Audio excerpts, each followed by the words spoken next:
better, yeah. It ain't my fault, I got it all. Trapped out the low, package dropped off. Gas make you cough, straight out the south. Grill in my mouth, yeah, no, it ain't my fault. Cameras active, watching over my house. End up in the clouds trying to...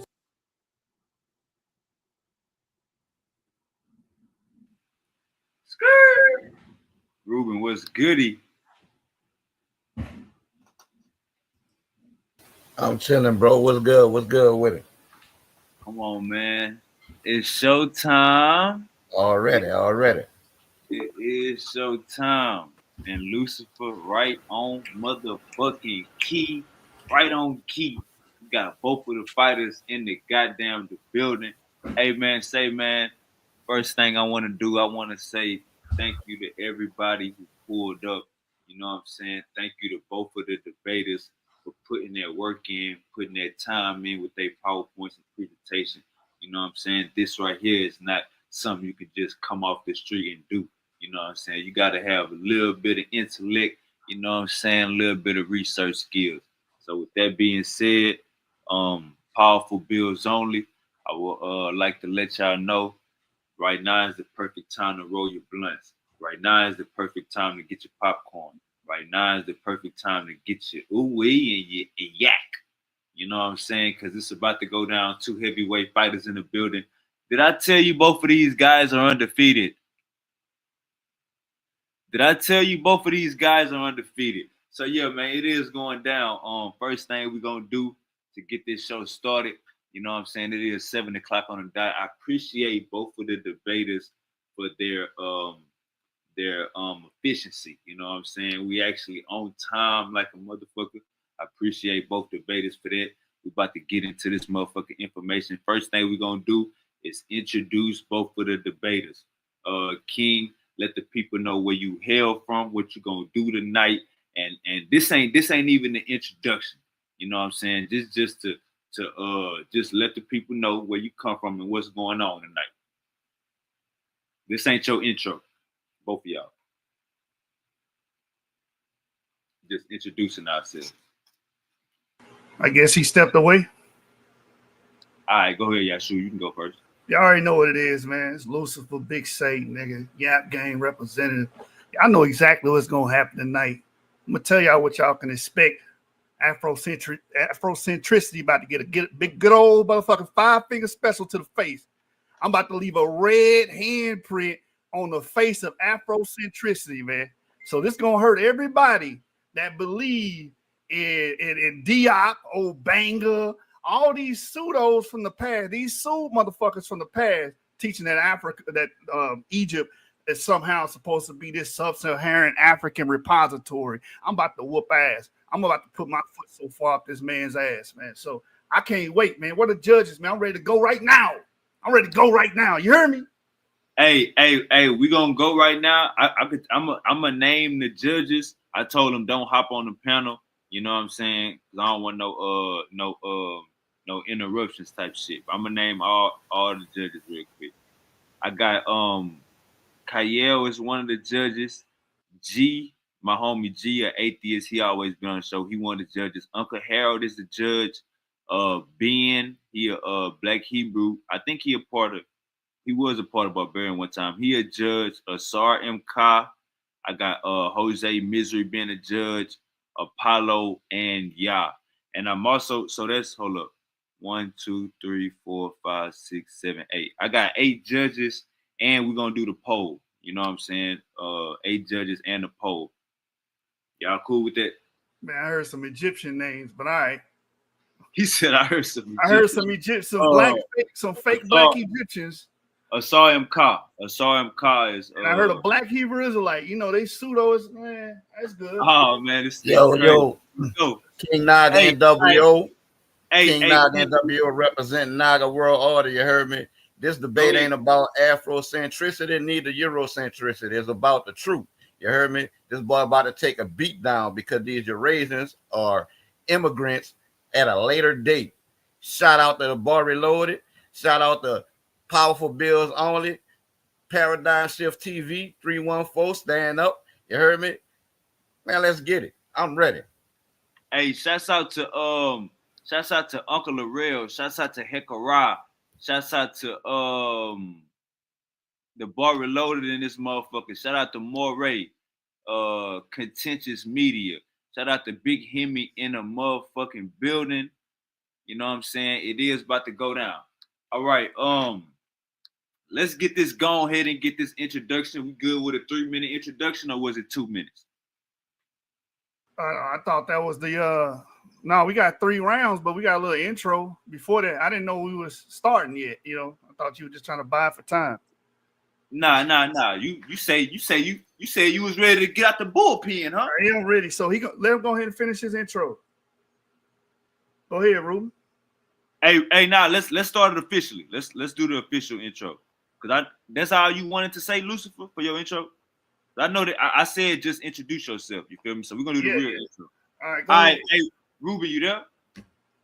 Yeah, I'm here. All right, brother. Go ahead, introduce yourself. This is the intro, and after both of y'all do y'all intro, we're going into the first round. You got the flow. Hey, shout out to my people. You heard me? Y'all gonna y'all in tune for a treat. You heard me? This ought to be a good debate. You got 2 undefeated debaters going head to head. You know what I'm saying? And one thing I'm gonna say, Egypt is and always has been African. You know what I'm saying? And by the end of this debate, I'm gonna prove that thoroughly, from the Stone Age all the way to the Pharaonic period. All right. Lucifer, you got the floor. Reuben, he been hanging with JJ. He a dick sucker. All I keep is 40s and up. I'm a myth lover. All I keep is 40s and up. I'm a myth lover. Reuben versus a head buster. Necrophiliac. You dead fucker. Let's get something straight. Lemon squeeze on the Glock. I got it from concentrate. If it's beef, it ain't nothing to contemplate. I whip out and bust inside like I'm trying to consummate. Reuben, I'm known for son of you niggas. I'm Republican. I don't fuck with none of you niggas. I already beat his ass, so it's gonna be worse than the first one. I feel like Jacob in the Bible. Reuben, my first son, but I'm gonna be a great dad. I'm gonna read to him and put my son to rest. Unload 15 into JJ to get my son to rest. Zeus letting that thunder press into my son to rest. They like, y'all shoot. Don't you believe in the Bible? My pistol blowing. Ain't the Bible full of murder, sacrifice? Shit. I'm trying to keep the tradition going. Been trying to set this shit up for weeks. He talking about he a leader of his tribe. Like he ain't watched the Super Bowl. The Eagles prey on the Chiefs. Yashu versus Reuben. This about to be easy. Your entrails getting mopped by a sweet G. Your folks got to talk to you through a Ouija. He get hit with some hot boy for trying to be G. Check the PowerPoint I been slide. These bitch niggas been hiding. Now they gonna have to hang it up. Been lying. When Gorilla Hebrew was taking plastic dick, I was on YouTube dropping scholastic shit. When Gorilla Hebrew was being a masochist, fuck that nigga, I had to diss. This is like Lex Luthor versus the Man of Steel. I got great aim, I won't miss him, but his family will. And I'm at whoever. I might splat Sarnetta and pin you characters to the wall. It's the metal netter. Reuben be capping with the fakers, talking that AI shit like he forgot what happened with the Lakers. Y'all remember AI got shunned? The Lakers went on that magical run and went 15-1. Guess what the Glock hold? 15-1. Reuben, you done. I'ma aim where your weave at. You can't weave that. And somebody tell that bitch nigga JJ, I need that. I'm the Balfman, the fucking GOAT. E1B1. You fucking hoe. It ain't a debate. It's a stick up. Everybody on the fucking floor. Lucifer, nigga. Wrap that dumb shit. Boo. All right. Hey, we going into this first round. Everybody, man, like, share, and subscribe. Hey, share the show. Share the show on Facebook. Share the show in the back chat. Share the show to your mama. Share the show to your uncle. Share the show to your stepbrother and your real brothers. Hey, Reuben, you ready to get round 1 out the way? Let's go. Let's get this show on the motherfucking road, man. I'm going to start my timer whenever you ready. Right, I'm about to share my screen. All right. Let's get this shit on the road, man. Like, share, and subscribe. Get your popcorn, man. Roll the dope up. Roll it up.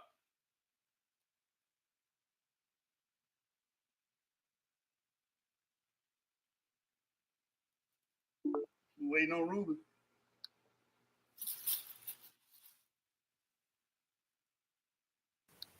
Hey, y'all see my screen? Yes, sir. All right.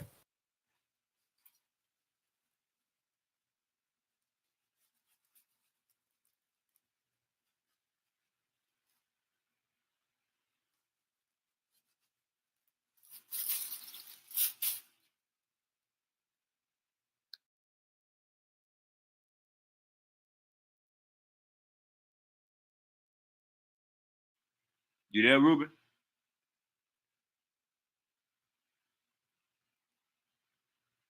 Reuben, you there? You gotta unmute your mic, Reuben.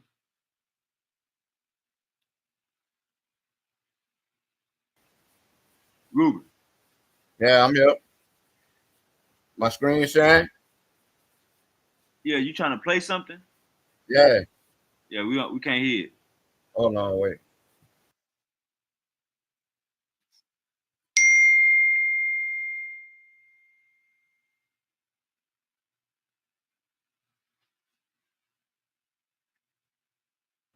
Hey, this happening every debate, huh?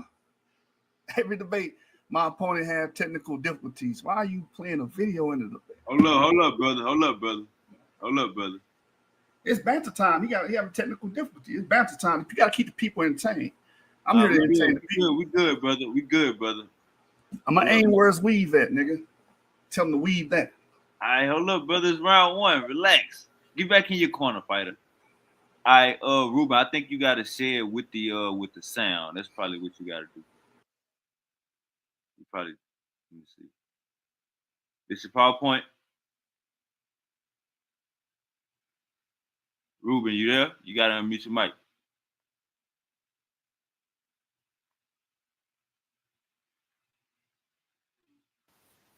Man, my opponent's got trash PCs, trash hardware. Y'all can't even do that right. Hold up, brother. Let me go and mute your goddamn mic. Hey, y'all see my screen? Yeah, we don't hear nothing. You can't be going for long periods of time. We here with you. Y'all can't hear nothing. Nah, we can't hear nothing. Yeah. Probably got to unshare, and then share with your camera. I mean, not share with your camera. Unshare and then share with the sound on. Let me see.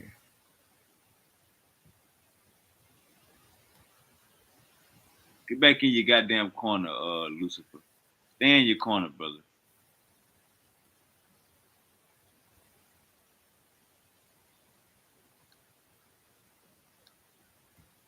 That you got a video and a PowerPoint? Yeah. All right. Let me see if it's working now. Y'all see my screen? Yeah. What about the audio? Nuh-uh.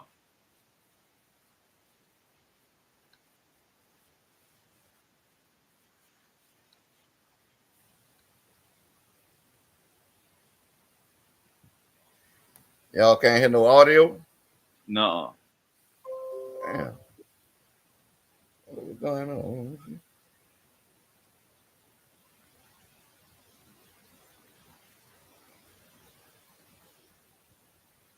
Let me see something, bro.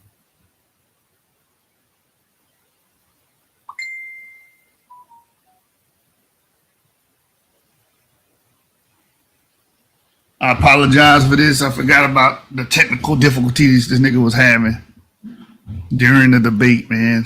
Forgot all about this. So the viewers just be patient. This man was not prepared. Let me see if y'all hear now. They were trying to play a video in a damn debate, bro. Like I never seen y'all hear the audio now. His whole round was a damn video. No, hey, it's got something to do with when you sharing your screen. So when you sharing your screen, let me see. So right now he's attempting to play a video that he pre-recorded in a debate. It should ask you something about your audio.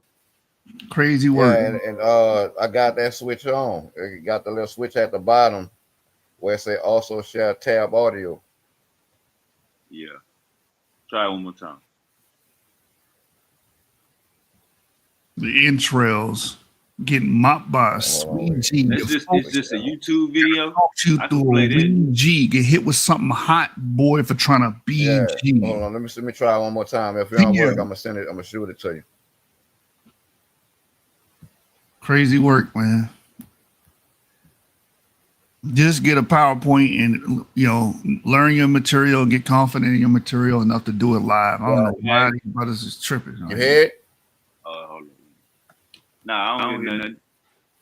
Well, I stopped. What about now? Not these other brothers. I ain't with that black community shit. All right.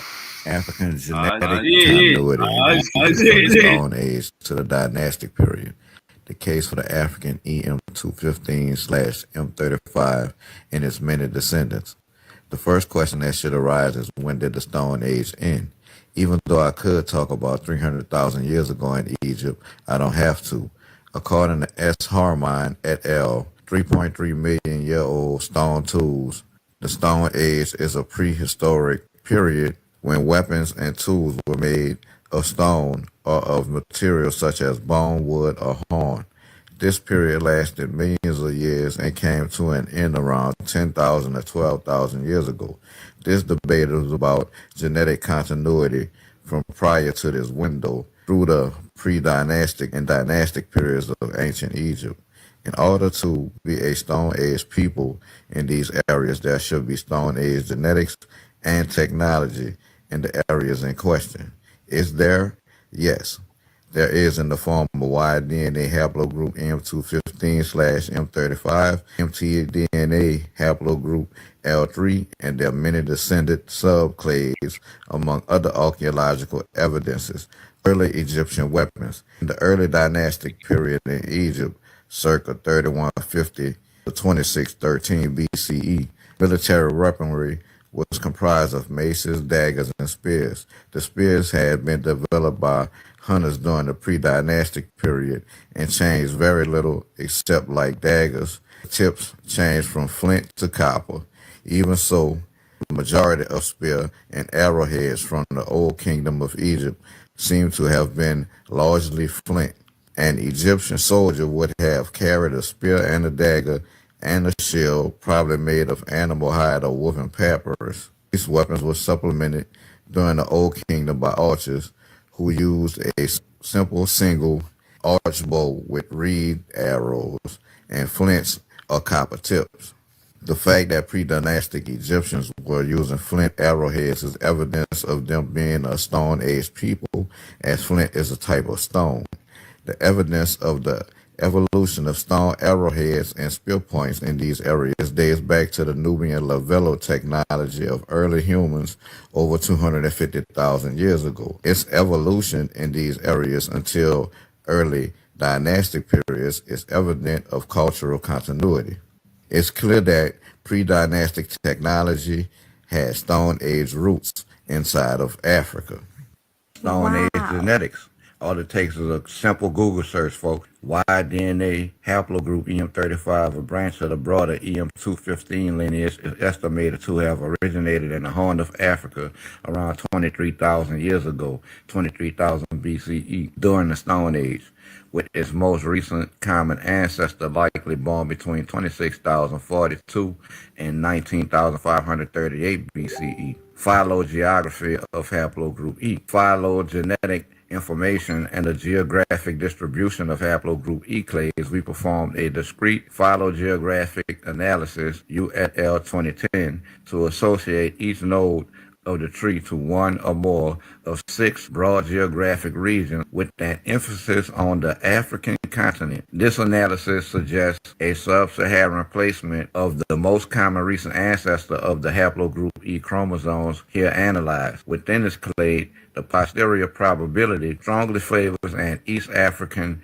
placement for the origin of EM215 diversity, as previously suggested by Seminole et al. 2004 and by Gebremesco and Ibrahim 2014, whereas a Northern African location is favored for the node defining the M78 subclade, supporting the previous hypothesis. Despite we assign most previous deep EM35 Eastern African clades to haplogroup EV1515. Our phylogeographic analysis slightly favors an Eastern African origin for M35. We found a new clade defined by the V1515 mutation, which originated and differentiated in Eastern Africa and expanded southward in recent times as a single terminal clade, EM293. We propose that the migration marked by the EM293 haplogroup could be the final step in a north to south range expansion listed as linked to different branches of EV1515, which initially involve people from Eritrea and possibly northern Sudan not sampled here. This migratory route is concordant in time and space with archaeological evidence for early domestication of African cattle in northeastern Africa about 10,000 known years ago. Southward climate-driven movements of herders into southern Ethiopia highlands and Turkana Basin, northern Kenya, about 4,000 years ago, and a subsequent sub-equatorial pastoralist expansion towards southern Kenya, Tanzania, and southern Africa not before 3,000 years ago. Some controversy persists in the archaeological community regarding whether cattle domestication was developed in North Africa or imported from the Middle East. However, recent DNA analysis of extant indigenous African bovine, taurine, and zebu cattle, Harnott et al. 2002, supports a model in which the earliest emergence of pastoralism involves taurine cattle took place in northeastern Africa and subsequently spread westward and southward. Harnott et al. 2002. A recent analysis of NRY variation in 13 eastern and southern African population samples suggests that the spread of pastoralism from eastern Africa to southern Africa was accompanied by a migration of pastoral peoples as well as pastoral technology, as evidenced by the distribution of NSR haplogroup 293 and the subclade E3B1F M293, Hen et al. 2008. Furthermore, the most likely source for this migration based on the samples included Hen et al. 2008 would have been the Southern Nilotic speaking Datag, because of the haplogroup frequency and diversity of M293 is highest in the Datag, around 2,000 years ago, Hen et al. 2008. Earliest evidence for Egyptian cattle is from the Fayum region, dating back to the 8th millennium BC. In the past, the type was given its own species name, Bos A. aegypticus, but is now regarded as part of the same scientific taxon as other domestic cattle, either Bos taurus or Bos primigenius, subspecies taurus. It is uncertain as to where Egyptian cattle originated, as some claim that they were acquired from the Levant, Mesopotamia, while others claim that it was domesticated independently from a North African subspecies of the aurochs, Bos primigenius mauritanicus. There's evidence for both sides, as cattle has been domesticated in the Levant by the 8th millennium BC, but excavations of early Holocene Western Sahara shows that indigenous cattle existed previous to the 8th millennium. Spread of pastoralism. Archaeological data suggests that the emergence of animal husbandry in northeastern Africa took place as early as 11,000 years ago. Mendorf and Skilled, 1998. Archaeological studies in Naphtali in Egypt's western desert reveal a spectrum of artifacts consistent with pastoralism and adaptation to the desert environment, including particular pottery styles, cartoon tradition, evidence of well technology, and cattle burials. McDonald, 1998, Windorf, and Skilled, 1998. By around 8,000 years ago, evidence is presented of imported in the Middle East sheep or goat remains in northeastern Africa. From McDonald, 1998. Although geneticists have extensively debated the mode which agriculture diffused from the Near East to Europe, they have not directly examined similar agro-pastoral diffusions in Africa. It is unclear, for example, whether early instances of sheep, cows, pottery, and other traits of the pastoralist package were transmitted to southern Africa by endemic or cultural diffusion. Here we report a newly discovered Y chromosome-specific polymorphism that defines haplogroup E3B1F M293. This polymorphism reveals that the monophyletic relationship of the majority of the haplotypes of a previous paraphyletic clade E3b1-M35 is widespread in Africa and Southern Europe. To elucidate the history of the E3b1F haplogroup, we analyzed this haplogroup in 13 populations from Southern and Eastern Africa.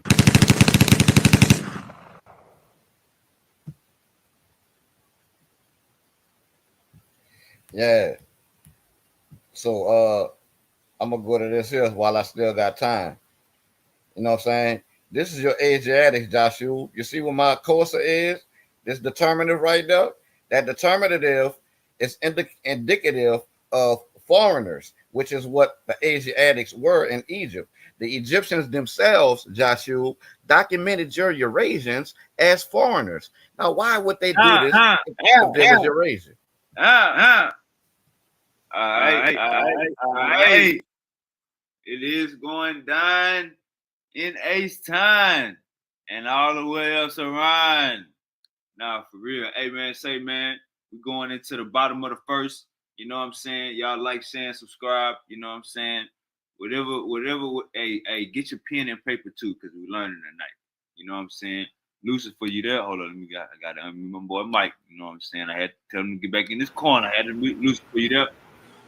Hey, man. What I say in my intro? He be capping with the fakers, talking this AI shit, and he forgot what happened. We're gonna start your this nigga AI'd us, man, and didn't even cite nothing. All right.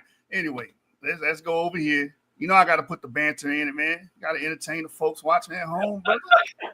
Nigga came up here with AI. Nigga said EM30E1B1. Get your... All right, man. You trying to penalize me and shit for banner. All right. So we're gonna show a real presentation, not a YouTube video. What the fuck are we doing? Lazy scholarship. It's 2025. Show a real presentation. All right. So I'm gonna go to slideshow. Boom. Present a view. Boom. Let's get it. So this is the topic right here, brothers. This is the topic. Let me go back. Is there an African genetic continuity from the Stone Age to the dynastic period in Egypt? I'm arguing the negative. There was not a major African continuity. You bringing up flint arrows is not helping your argument. You're bringing up cultural continuity. Culture doesn't make babies. Men and women do in the act of sex, brother. You brought up AI, EM35, a bunch of garbage. 70,000 years ago, you brought that up for some reason with haplogroup E, the origin, where it came from, EV1515. And you said pastoralism was pretty much, locked in Egypt. Here's the timeline for the dynastic period. So we have enough DNA data here to give an idea of what the genetics, that's what we're arguing, not culture, not if they use flint arrows or nothing like that, of the dynastic Egyptians, and does it relate to old Stone Age Africans? The man brought up 3.3 million years ago. Y'all got to understand terminology, man. Again, here's another reference to show you guys, again, Egyptian history during the dynastic period when the Old Kingdom starts and the end of it during the third intermediate period. So we're talking about a 2,000-year period. He has to show genetic DNA from this period connected to Stone Age Africa. He has not done that yet. First round knockout. And here's the Stone Age information here. You can see where I got it from, Armstrong Institute of Biblical Archaeology. They laid it out perfectly. 2 million years to 3300 BCE. What is genetic drift? We got to give definitions before we start. Why? Because he thinks that people remain the same. All humans, newsflash, all humans come from Africa. That does not mean all humans are Africans. Why? Because genetic drift happens. This is where I want y'all to hone in on.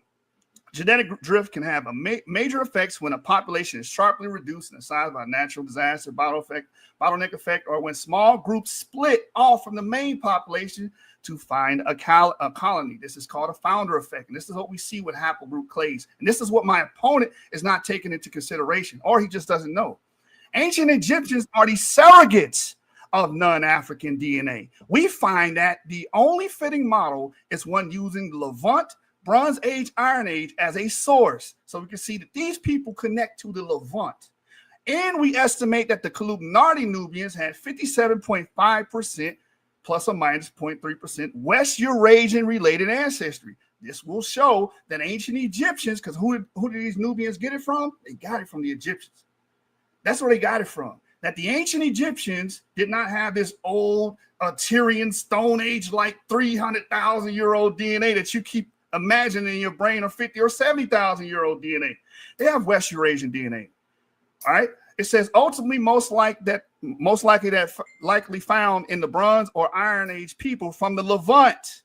Although this ancestry was likely introduced to Nubia through ancient Egyptians or a group related to them, this reflects deep biological connections among populations inhabiting the Nile Valley and further confirms the presence of West Eurasian-related ancestry in the Nile Valley prior to the later Arab migrations. The source is right there. You were not ready for this, bro. You wasn't ready for this. Make me go get my motherfucking belt, nigga. We putting belts to ass all 2025. No pseudo alive. Social stratification without genetic differentiation at the site of the Clubinardi and Christian period, Nubia. Sirach et al. 2021. This is how you do it, bro. Not a pre-recorded video. Ancient Egyptians, West Eurasian DNA exemplifies African discontinuity. That's the debate.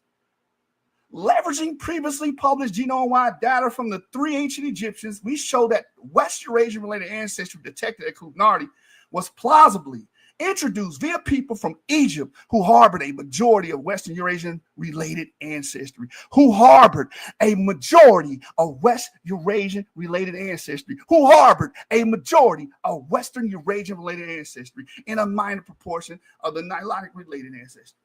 The introduction of West Eurasian-related ancestry through Egypt is consistent with archaeological evidence of connections between Egypt and the Levant established by the first half of the 4th millennium BCE, and between Egypt and Nubia going on to the 3rd millennium BCE, and it's the same source as my previous slide. I already said I put 2 in your shit. It's over with, nigga. It's over. I already put 2 in your shit. Now let's address your E1B1 argument. E1B1. EM78 descendants, non-African ancestry. You can't get around this. You need to update your science. You were showing 2008, 2025, man. Y chromosome data are also suggestive of at least 2 episodes of non-African migration into the Horn of Africa prior to 3,000 years ago. First, Horn of African populations carry EM78, Y chromosomes at high frequency. EM78 originated in northeastern Africa. This is where he hones in on. He said, oh, it's in Africa, so it's African. Let's keep reading. Let's keep reading its fundamental. Around 19,000 years ago, with a descendant lineage, EV32, unique to the Horn of Africa that arrived by at least 6,000 years ago. Because, here it is, Reuben, because Northern African populations in this time frame, what time frame? The time frame that we just gave you, 19,000 years ago. In this time frame are inferred to have substantial non-African ancestry. So invoking E1B1B doesn't help your argument. They are some of the most non-African people anciently and presently. You're done. The expansion south of EM78 could have introduced non-African ancestry into the Horn of Africa prior to 6,000 years ago, which goes with the Clubinardi paper I just read to you. It goes right along with that paper showing you that ancient Egyptians are the reason countries south of Egypt have non-African DNA, because the Egyptians themselves were non-African in times past. No continuity. That's a discontinuity. You're done. The current distribution of E1B1 in North Africa could also be caused by the back migration from the Near East to Africa that have already been proposed by several authors. The high frequencies of haplogroup R, we got R in Egypt, we got R in Africa, period. Where do you think that came from? Where do you think these E1B1B1 clades came from? Everybody are not the same. They leave Africa, differentiate, genetic drift, a founder effect, and create new clades that are completely different than the ones that lived 70,000 years ago. You put up a smoke screen, now you getting smacked up.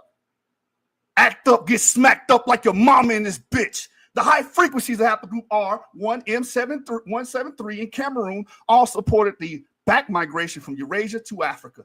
And there's my source. Ancient Egyptian mummy genome suggests an increase of sub-Saharan African ancestry in post-Roman periods. Schumann et al. 2017. Affinity with the Near East and the Levant kills the argument. The ancient DNA data revealed a high level of affinity between the ancient inhabitants of Abu el-Malek and modern populations from the Near East and the Levant.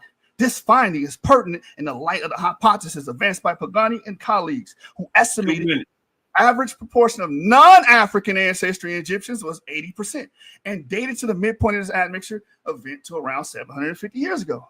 Our data seem to indicate close admixture and affinity at a much earlier date, which is unsurprising. It's unsurprising to see this in ancient Egyptians during the dynastic period. This is why King Tut got haplogroup R. This is why Yahya has haplogroup G. All Caucasian, trans-Caucasian haplogroups in ancient Egypt. You got to explain that. And even E1B1 is showing non-African ancestry. Our data seem to indicate close admixture and affinity at a much earlier date, which is unsurprising given the long, complex connections between Egypt and the Middle East.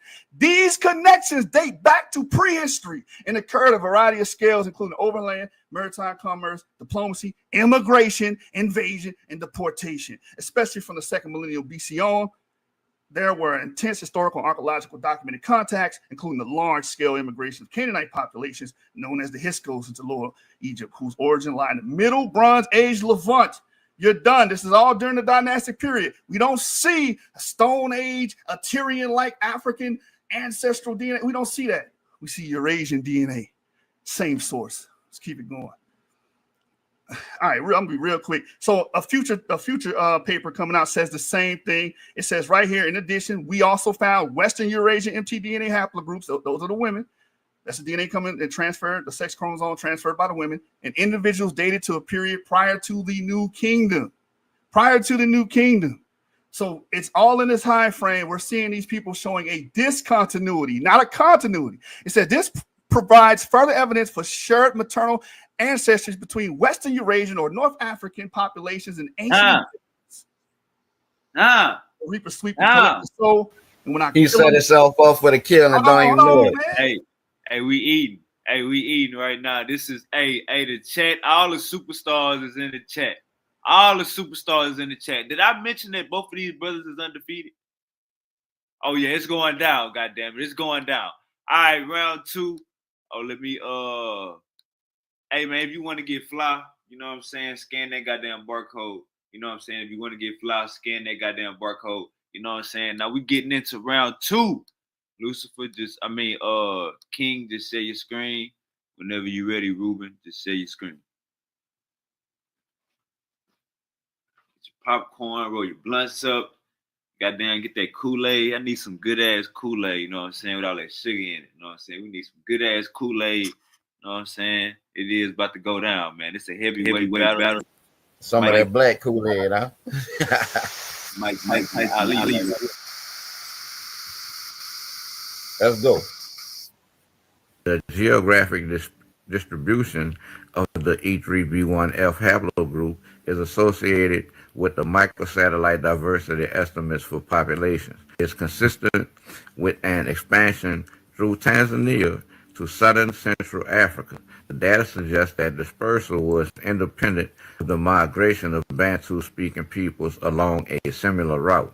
11,000 years before present marks the end of the Paleolithic, Old Stone Age, and the beginning of the Mesolithic, Middle Stone Age, and the start of the Holocene epoch, a period of transition to the Neolithic, New Stone Age, and the earliest evidence of cattle herding or pastoralism in Northeast Africa is at least 3,000 years prior to West Eurasian sheep and goats being imported into Africa.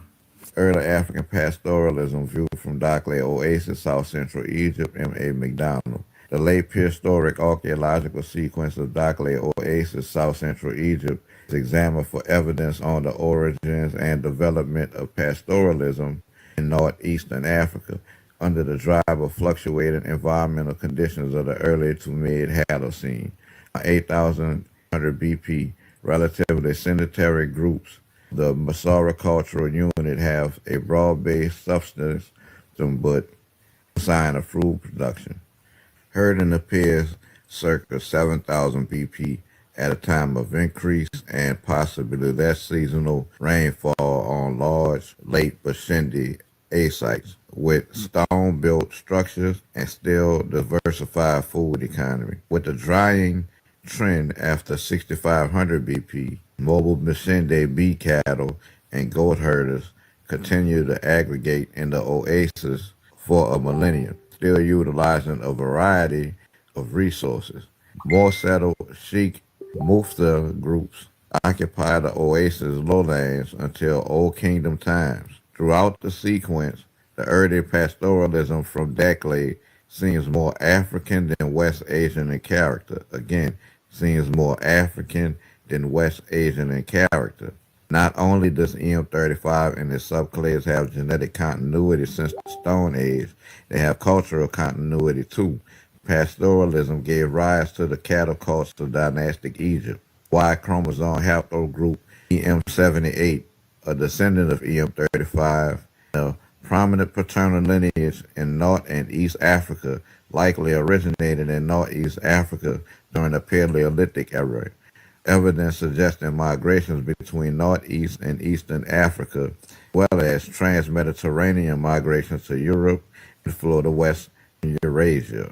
Detailed population data were obtained on the distribution of novel biallelic, finally dissect the human Y chromosome haplogroup EM78. 6,501 Y chromosomes sampled in 81 human populations worldwide.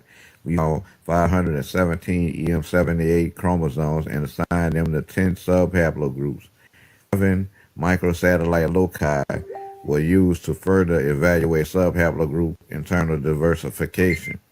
Graphic and quantitative analysis of haplogroup and microsatellite diversity is strongly suggestive of a northeastern African origin of EM78, with a corridor for bidirectional migrations between northeastern and eastern Africa, at least two episodes between 23,000.9 and 17,000.3 known years ago, and between 18,000 and 5,000.9 known years ago. Trans-Mediterranean migrations directly from northern Africa to Europe, mainly in the last 13,000 known years, and flow to northeastern Africa to western Asia about 20,000 years and 6.8 thousand years ago. A single clade within EM78 EV13 highlights a range expansion in the Bronze Age from southeastern Europe, which is also detected by haplogroup JAM12.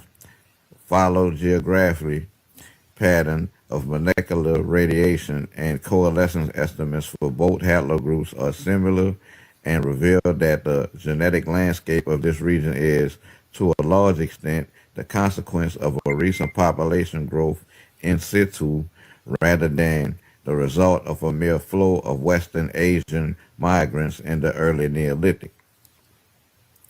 Our results not only provide a refinement of previous evolutionary hypotheses, but also well-defined time frames for past human movements, both in northern, eastern Africa and western Eurasia. So we see EM78 emerges during the late Stone Age in northeast Africa in the area around Egypt and Libya, and shows not one but two Stone Age migrations from northeast Africa into eastern Africa, both likely occurring prior to the end of the last glacial maximum. The study also determined that the genetic landscape of this region is, to a large extent, the consequence of a recent population growth in situ rather than the result of a mere gene flow from Western Asian migrants in the early Neolithic.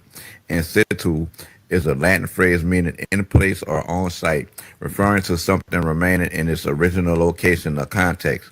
The Stone Age presence of African e-markers is not only established in Egypt, but also in Western Asia. While haplogroup EM35 and its subclade EM78 are indeed both found and originated in Africa, they are primarily associated with North and East Africa, the Middle East, and Europe, not sub-Saharan Africa, but they're both African nonetheless. Let's get to this 2017 Eberser El-Malik study by Schuneman et al. You like to use. Here's what you're not telling the people about it. The affinity to the Middle East finds further support by the Y chromosome haplogroup of 3 individuals for which genome-wide data was obtained, 2 of which could be assigned to the Middle Eastern haplogroup J and 1 to haplogroup E1B1B1 common in North Africa. E1B1B1 is EM35.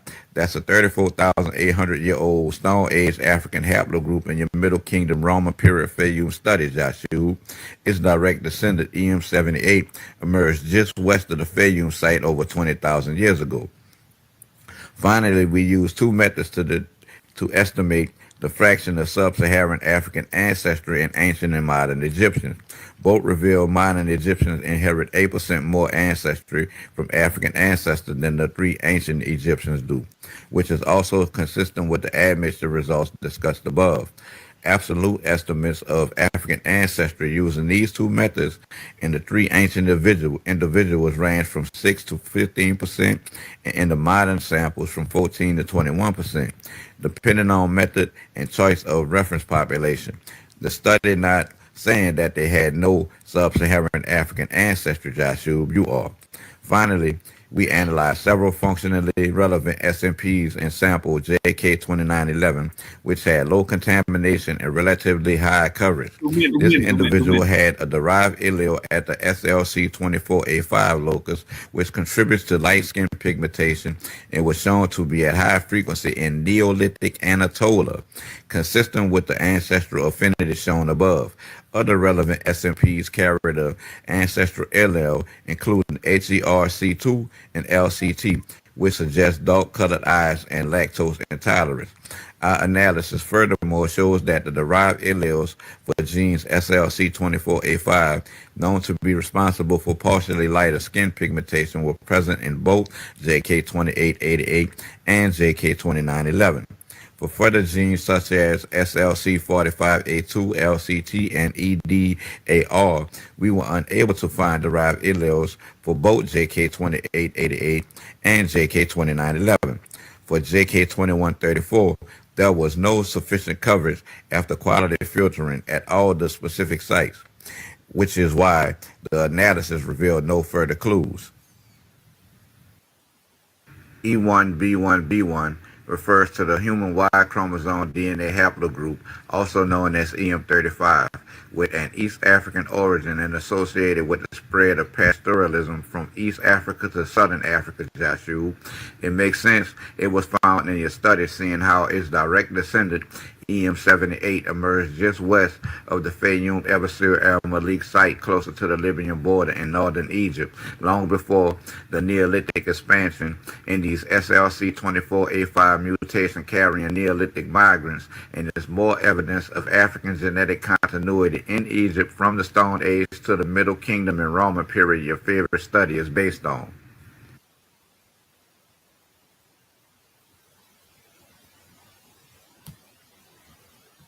All right, Tom. All right. Let's get it. Let's get it. We're going to the bottom of this goddamn second round. Going to the bottom of this goddamn second round. Lucifer, you just let me know when you're ready. Shit, I'm ready, man. I'm ready.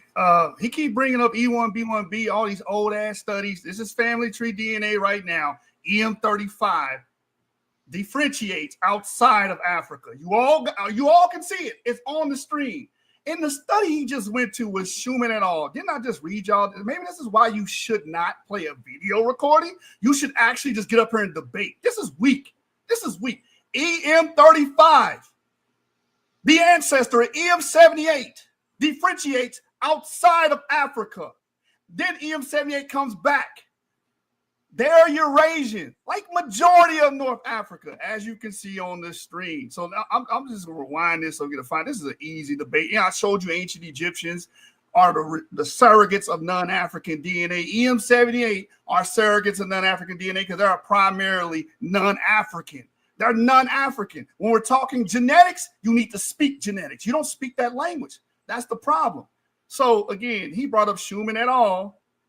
2017, and I'm just going to rebuttal this real quick, then get back into my round. Right here it is, Schumann et al., 2017. This is from the supplemental. It says the current distribution of E1B11 in North Africa could also be caused by the back migration from the Near East to Africa. This up-to-date science right here. Up-to-date science. All right. So EM35, as you can see here, here's a graph from the latest paper on Libya, but it brings up all of the available ancient data. And the ancient data that we have available in Egypt, you see those little blue dots, Reuben? They match with Eurasians. You see all those blue dots in Eurasia? Ancient Egyptians match with Eurasians, not early African foragers. If they did, they will be green. They're not green. These dots is very simple to follow this, represent ancient Levant and Eurasian DNA within the ancient Egyptians. They have an affinity with ancient Egyptians. Morez 2023, the Old Kingdom. The Egyptian has mitochondrial DNA I, the sources to the right. Nurat 001, Nurat representing Egypt, carried mitochondrial DNA haplogroup 1. This sample goes all the way back to 2600 BCE during the dynastic period.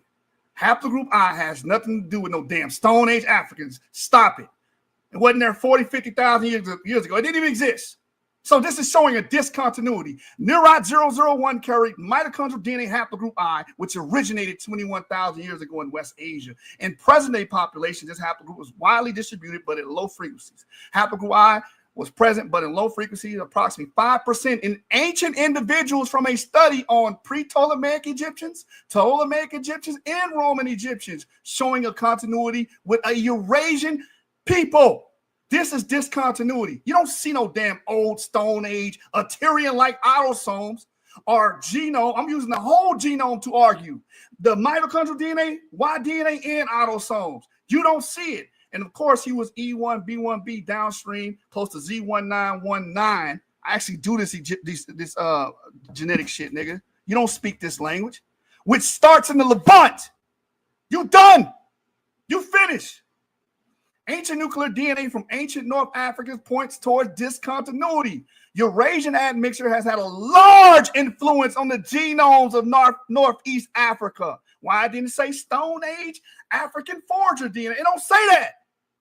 This is all the updated information. This is from 2023. You bring in 2008 wiki sources. This is the second debate. Y'all bring wiki. Learn how to fucking study.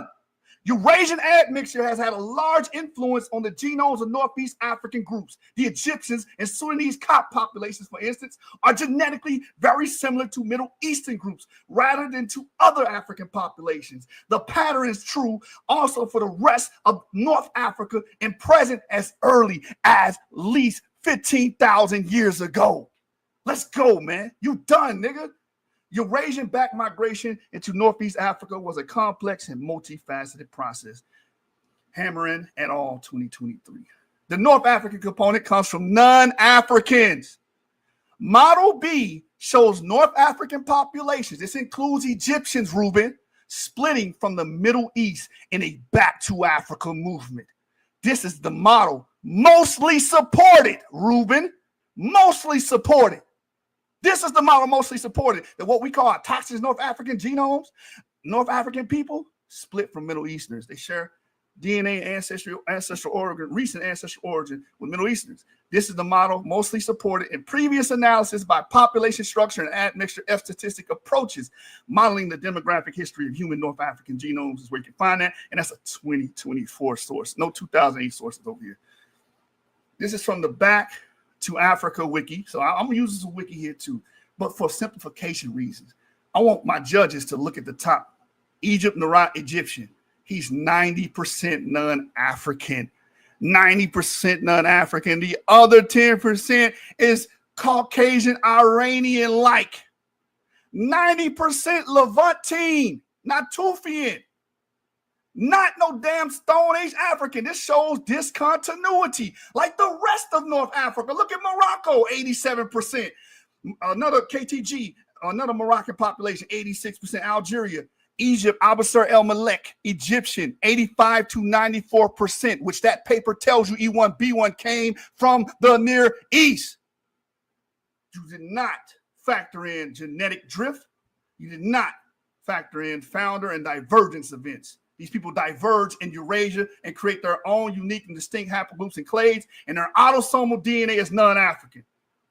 We can also see this with U6 carriers in Egypt and all over North Africa coming from outside of Africa. They're carrying with them their autosomes, their mitochondrial DNA, and even Y DNA. Men and women are coming into Africa in droves. That's why majority of the ancient Egyptian genome is non-African.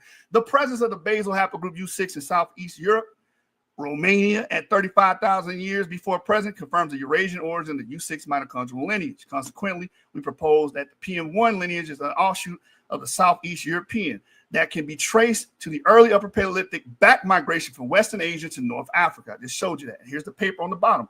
Mitogenome of 35,000-year-old Homo sapiens from Europe supports a Paleolithic back migration to Africa by Harvella et al. 2016. Same source. The haplotype of PM1 individual belongs to the basal U6 haplogroup from which the rest of the haplotypes were derived. This scenario confirms that U6 mitochondrial lineage has a Eurasian origin, supporting the hypothesis of an early back migration from Eurasia. So all we've been hearing about back migrations with the ancient Egyptians, with North Africans in general. These people are Eurasian genetically, not Stone or old Assyrian African. So I'm using, for recapitulation purposes, I showed you nuclear DNA pointing to non-African DNA, paternal DNA pointing to non-African DNA, paternal DNA pointing to non-African DNA. All aspects of DNA show and prove that ancient Egyptians were largely non-African, showcasing a genetic discontinuity. After the African human period, the climatic conditions became rapidly hyper-arid, and green Sahara was replaced by the desert, which acted as a strong geographic barrier against human movements between northern and sub-Saharan Africa. I'm just going to skip some of this for time's sake. It says the predominant wild lineages are J and EMA1, with the latter reaching a frequency as high as 80% in some population. The massive presence of these lineages in northern Africa has been explained as a consequence of a Neolithic migration from Middle East. A Neolithic migration from the Middle East. Your ancient Egyptians are a consequence of this. People going from the Middle East. That's why their genomes are completely differentiated. As we can read here, it talks about E1B1. He keeps talking about E1B1 in Egypt, E1B1 in Northeast Africa. All of this points towards these people being Eurasian, and the source is trans-Saharan connections. It says the analysis of EM78 haplogroup revealed an interesting link between Northern Africa, the Near East, and Southern Europe. You notice it didn't say anything about no Assyrians, none of that stuff. None of that. Because these people are closely related to Eurasians, which they split off from, as we brought up. That's the model that's supported. It says, in conclusion, this vocal data indicate that the Mediterranean regions have been ceaselessly and extensively in contact over the last 1,000 years. More specifically, after the end of the African human period, Northern Africa was influenced by the Middle Eastern Southern European events and vice versa. A consequence of this is that the Northern African populations become more and more genetically differentiated from the sub-Saharan ethnic groups. You're done. Genetic discontinuity. As we can see here, North African populations, this includes Egypt, it says have found that despite the complex admixture genetic background, there's an autochthonous genomic component which is likely derived from a back to Africa gene flow older than 12,000 years ago. This local population substratum seems to represent a genetic discontinuity. You're done. You're done. And the source is on the bottom, man. And we got mitochondrial haplogroup N showing the ancient Egyptians had more in common with the people of the Middle East. Source, Paleogenetics, study of ancient mummies of Kurchatov Institute. Y chromosomal haplogroups show the same thing. You have Time. Lucifer, nigga. Hey, man. Whole bunch of nothing. Hey, right now, let me go and share my screen, do my little commercial. Right now, we at halftime. You know what I'm saying? We at halftime of the show. This right here is Pine Club Apparel. Oh, let me drop that goddamn link. You know how we do it. This right here is Pine Club Apparel. If you want to get fly, if you see something that you might like, you know what I'm saying? Scan your damn phone with the code. We got the fly shit for you, man. You niggas be wearing overalls and onesies and shit. You niggas tired of wearing them baggy ass Wranglers. You know what I'm saying? Tap in with Super Wavy, man. I'm gonna get you fly, man. Day night with your thing. Super Wavy gonna get you right, man. Tap in. All right, we're going into the third round. Then we got that question and answering, that infamous question and answering. Let's get into this third round. King, I'm ready when you ready. All right, stop sharing your screen, Joshua. Oh, my bad. That's my bad.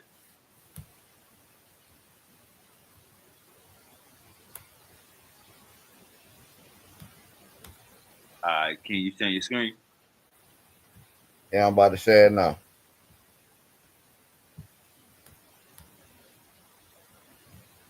All right.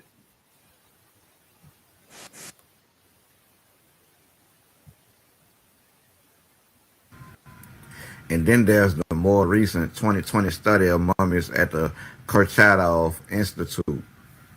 In 2020, 3 mummies dating from the first millennium BCE from the Pushkin Museum of Arts collected were tested at the Kurchatov Institute of Moscow for their mitochondria and Y chromosomal haplogroups. One of the mummies was found to belong to Y chromosomal haplogroup R1b1a1b or R1b-M269, which originated in Eastern Europe, and another 2Y chromosome haplogroup E1b1b1a1b2a4b5a, which originated in North Africa. They also belong to mitochondrial haplogroups L3H1 and N5, common in Africans and Middle Easterners respectively.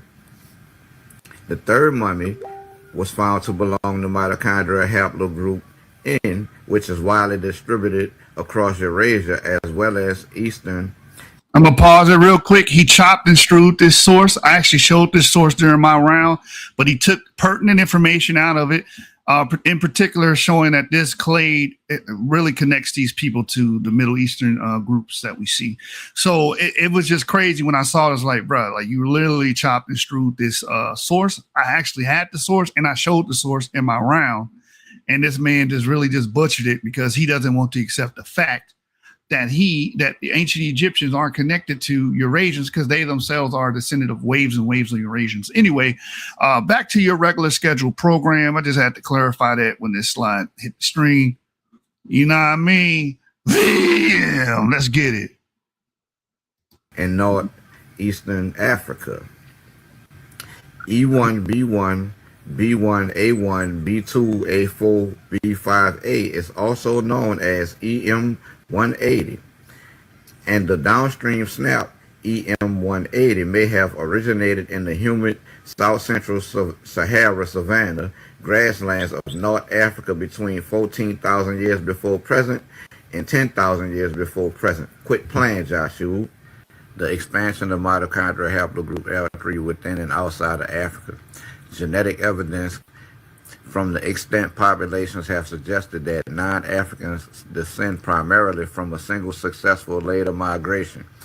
Within the human mitochondrial DNA tree, haplogroup L3 encompasses not only many sub-Saharan Africans but also all ancient non-African lineages, and its age therefore provides an upper bound for the dispersal out of Africa.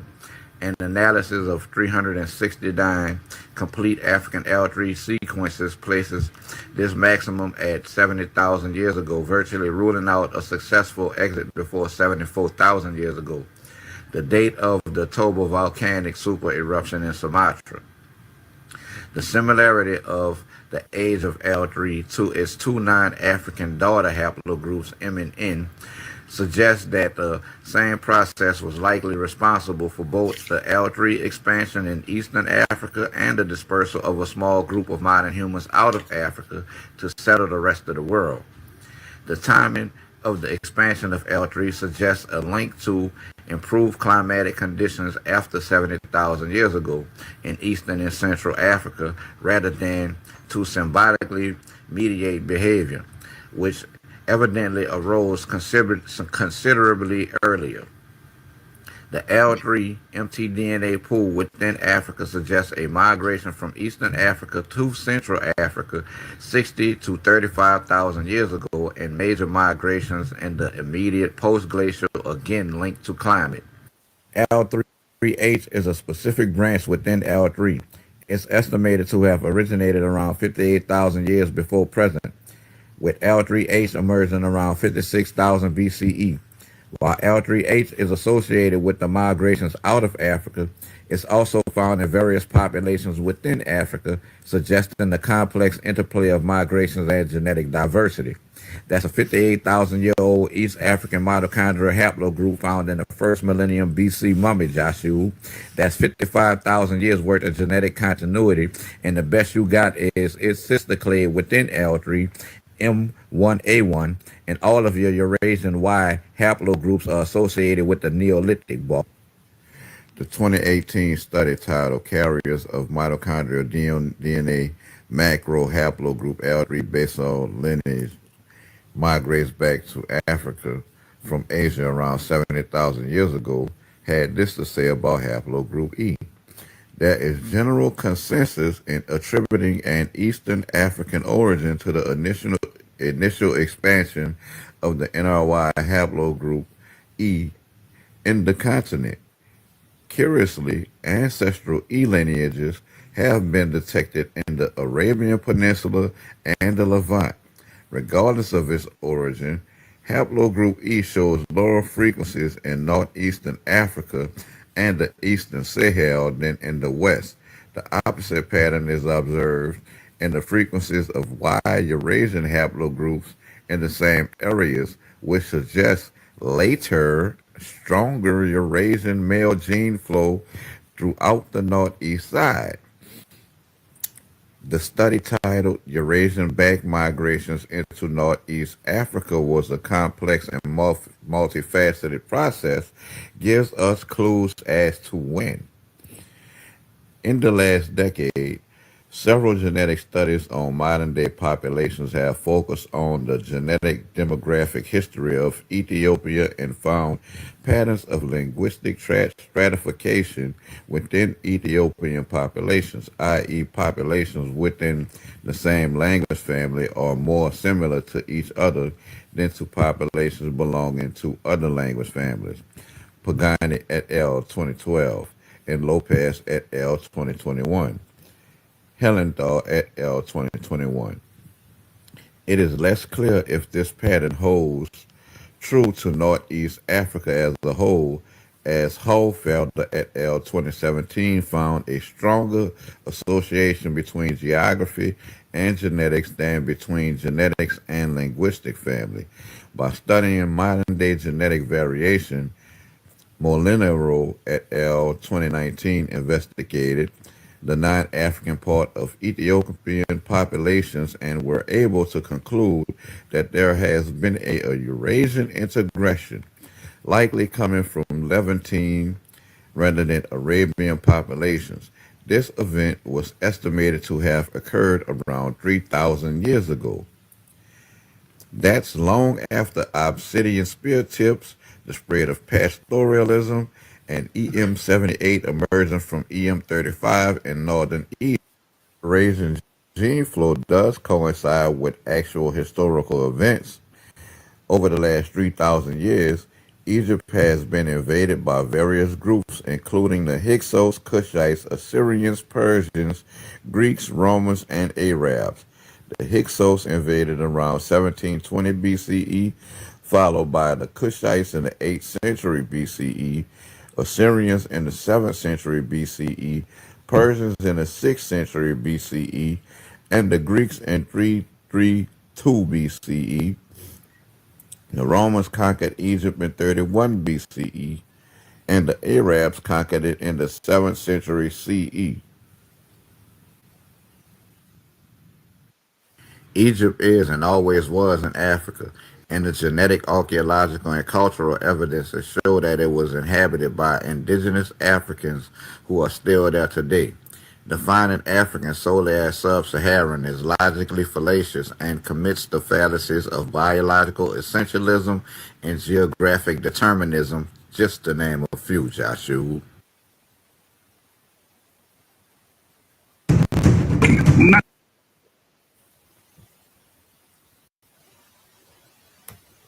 All right, since I got a couple of little time left, check this out. Because he be pushing the Schumann at L 2014 study as if it's not contested. You know what I'm saying? In 2021, Gardine et al. Disputed Schuneman et al.'s claim in an unpublished article that the increase in the sub-Saharan component in the modern Egyptian samples resulted from the trans-Saharan slave trade. Instead, they argued that the sub-Saharan genetic affinities may be attributed to early settlers, Joshua, and the relevant sub-Saharan genetic markers do not correspond with the geography of known trade routes, Joshua. In 2022, biological anthropologist Soakita argued that there were problems with the study's approaches and conclusions such as overgeneralizations and a failure to consider alternative explanations. Particularly, he raised issues with the comparative samples from West Africa as a proxy group and generalizations about geographical Egypt and population origins from the same sample results. He also drew attention to the fact that the authors drew inference on migrations in line with their Bayesian statistical approach rather than integrate other data into their explanations about the population history. In 2023, Stabling and Health acknowledged that the 2017 study had performed the largest study on ancient Egyptians, but noted that the findings still derive from a small sample of mummies from one site in Middle Egypt dating to the New Kingdom and later periods, Joshua. They also stated that this study could not represent earlier populations or Egyptians from Upper Egypt who were geographically closer to sub-Saharan populations. In 2023, Christopher Eric argued that the conclusions of the 2017 study were based on insufficient small sample sizes and that the authors had a biased interpretation of the genetic data. All right.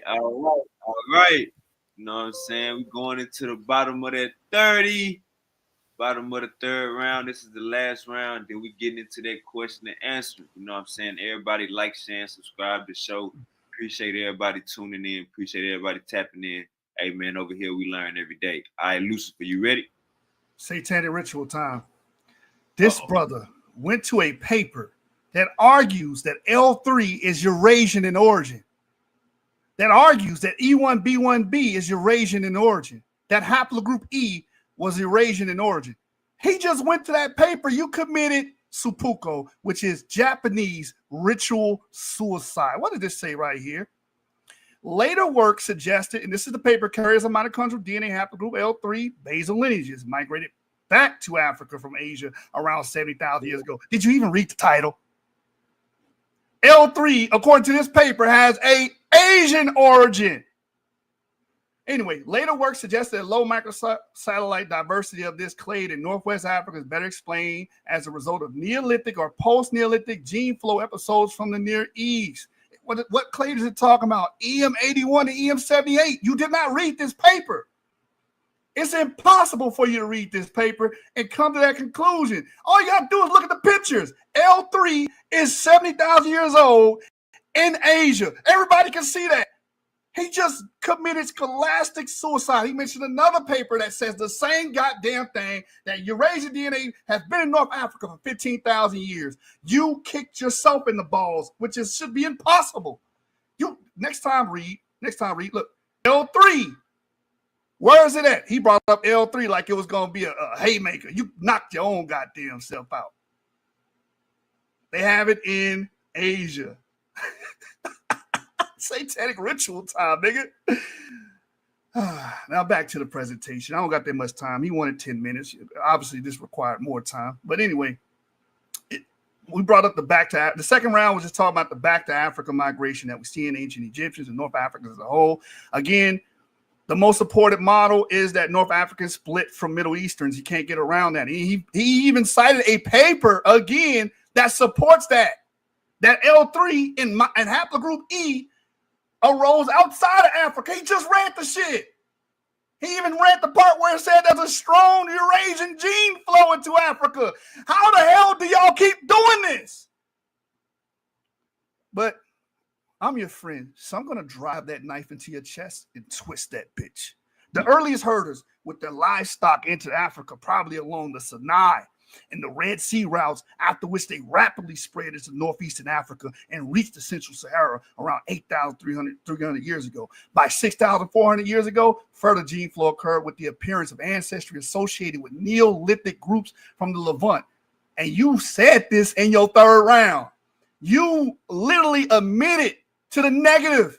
You the affirmative. You're supposed to be proving continuity, not proving discontinuity. So there's Levantine people dumping into Africa, dumping into Egypt from the Levant. And even you said the shit. That's the discontinuity. Ancient DNA from the Green Sahara reveals ancestral North African lineage. And this is the Eastern Sahara, which is where Egypt resides. And all 2025, as you can see that brand new paper off the press. Eurasian DNA in Southern Egypt. Oh, go to Southern Egypt. The origins in Southern Egypt. It's Eurasian down there too. The modern distribution of H4A1 is rare and sporadic and has been identified in areas including the Canary Islands, Southern Iberia, and Lebanon. H4A1 has been reported in ancient samples from the Bell Beaker, the Unities context in Germany. What is this doing in Egypt? What is this doing in dynastic Egypt? He bringing up Greeks and Romans and stuff.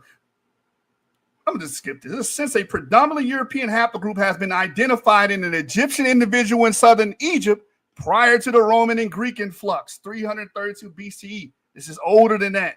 And we find it in southern Egypt. Drossall et al. 2020. Egypt is a gateway to the Middle East. The overall perspective from the examination of 97 samples from ancient Egypt with a mitochondrial haplogroup is a complicated society with rich mixture of established genetic backgrounds indicative of a population shaped over time by migration into the region. Shaped over time by migration into the region. Shaped over time by migration into the region. This is perhaps not surprising since Egypt is situated at the only land gateway between Africa and the Middle East, a region known to have been populated through the centuries by nomadic tribes and rich trading routes. As the record currently stands, these are represented by haplogroup U and M1A1 haplogroups throughout the first and second millennium BCE, expanded by J2A, R0, T1, T2, HV, and haplogroup I in the first millennium BCE. You're cooked. That's discontinuity. They're inundated with Eurasian autosomes, Y-DNA haplogroups, and mitochondrial DNA haplogroups. As we read earlier, E1, B1, B clades that you keep bringing up, they come from outside Africa. It says right here, the first reported case of the rare mitochondrial haplotype, H4A1 is my paper. Haplogroup H, according to family tree DNA, arises outside of Africa. As you can see, the blue, the HV and the blue is all distributed in what we call Europe. The Jehudi Nak sample that's found in ancient Egypt. See, he's not showing you no ancient Egyptian samples and explaining it to you. This Jehudi Nak sequence had a U5B2 mitochondrial DNA. Where we find that at? In remains, in ancient human remains from Europe. And haplogroup U5B2C1 haplotype was recently discovered in 2000 remains from Phoenicia. When the only mtDNA sequence recovered from an ancient Egyptian human remains are considered, the Jehudi Nak sequence most closely resembles a U5A lineage from sample JK2903, a 2,000-year-old skeleton. So 4,000 years ago, this is during the dynastic period. This is showing the discontinuity. Y'all can see the paper here, biological section of a 4,000-year-old Egyptian by Lorella et al. 2018. Upper Egyptian DNA during the Middle Kingdom points to Eurasia. This is in Upper Egypt. Y'all love running to Upper Egypt. Even they are Eurasian. I read in my first round that Egyptians are surrogates for carrying non-African DNA south.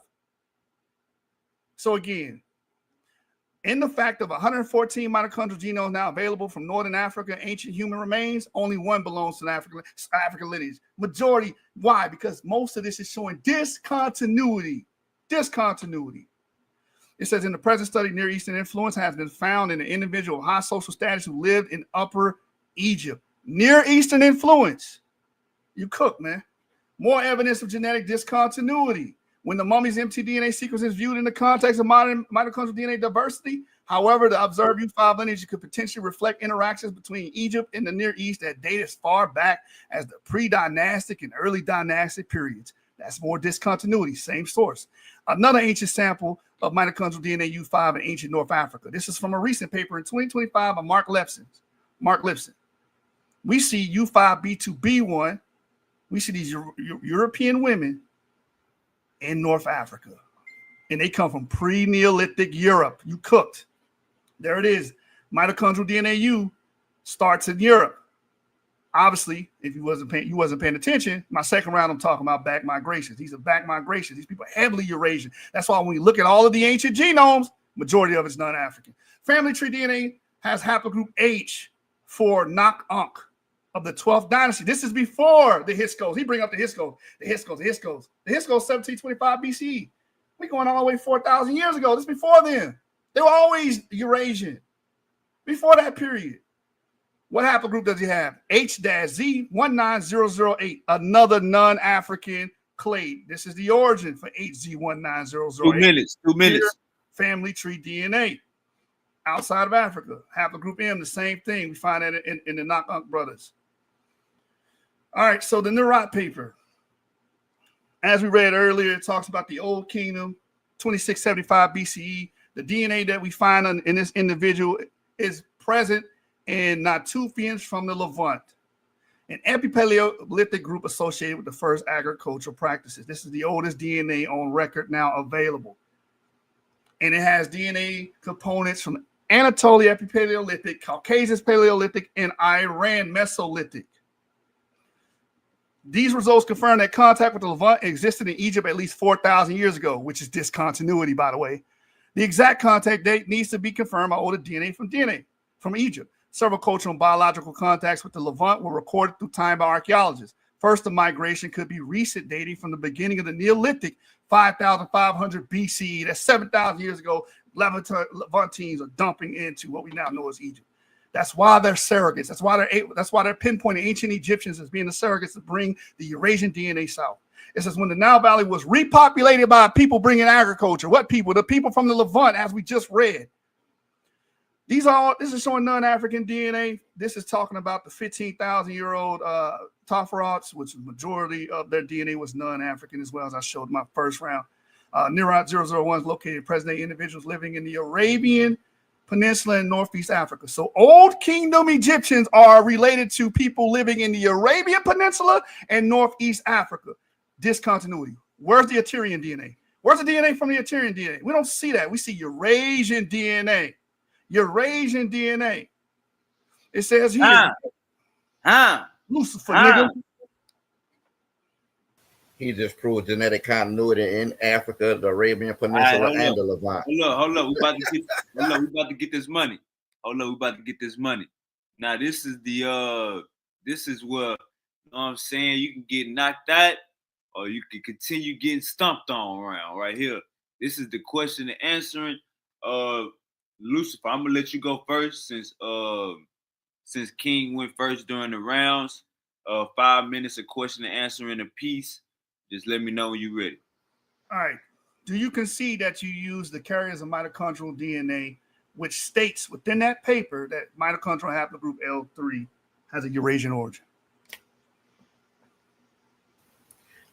No, and I don't concede that mitochondrial haplogroup has a Eurasian origin because the consensus is that it emerged in Africa prior to the exit out of Africa, and there were no Eurasians 70,000 years ago, Joshua.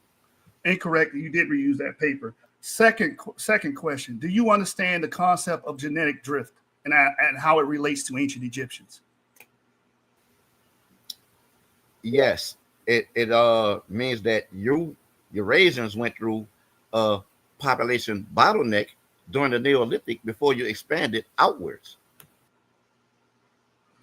Okay, that's interesting. Population bottleneck. Okay, so ancient Egyptians and the rest of North Africa, was there a Eurasian Neolithic gene flow into it? Yeah, about 3,000 years ago at a later date. You read a paper that said it was during the Neolithic transition, which is older than that. Follow-up question. Do you have any ancient DNA samples from the dynastic period that point to an Assyrian Stone Age-like African ancestry? There are no samples from pre-dynastic Egyptians. There's only have been one successful sample retrieve, and it clusters to M1A1, and that's still debated whether or not it emerged in Africa prior to the exit out or after the back migration back. It's just that you're speaking as if it's the absolute. Okay, so again, That's crazy. So my final, we got 5 questions, right? Now you got 5 minutes, so you got 5 minutes. 3 minutes left. 5 minutes. All right, You got 2 minutes left. So during your debate, so how do you explain haplogroups R1b, haplogroups J, haplogroups T being represented in North Africa anciently from the Neolithic and even older than that? Go ahead. They're not older than the Neolithic. That's what you're saying. They are associated with Neolithic migrants, you know what I'm saying, and the recent migration 3,000 years ago.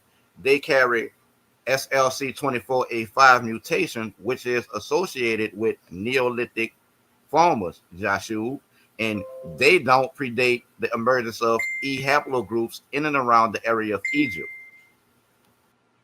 Well, actually, in your debate, you showed the opposite. You showed that they actually do. They come during the neolithic period. My next question for you is this. Why do we have majority of the DNA samples reflected? Because remember, the argument is that African continuity from the Stone Age to the dynastic period. Why majority of what we have from the samples from the dynastic period point to a Eurasian origin? Go. Because they're testing in sites where it was historically occupied by Eurasians, Joshua.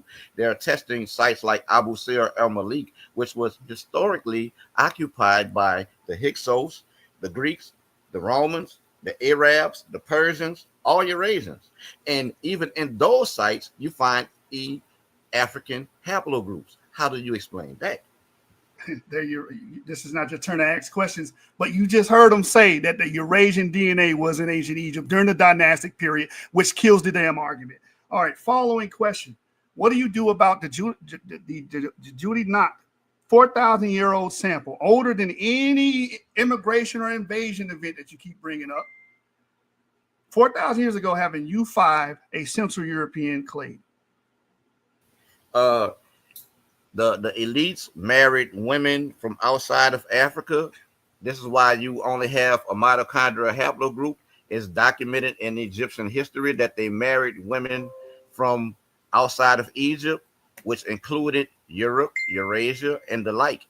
They all, as they do today, niggas still fucking these bitches from other races. So you're pretty much acquiescing to a discontinuity there if you're acknowledging that U5B is Central European and found in ancient Egypt. What about the autosomes? Do you have autosomes from ancient Egyptians pointing towards Assyria? Because all we have is autosomes pointing to Eurasian, non-African DNA. Go.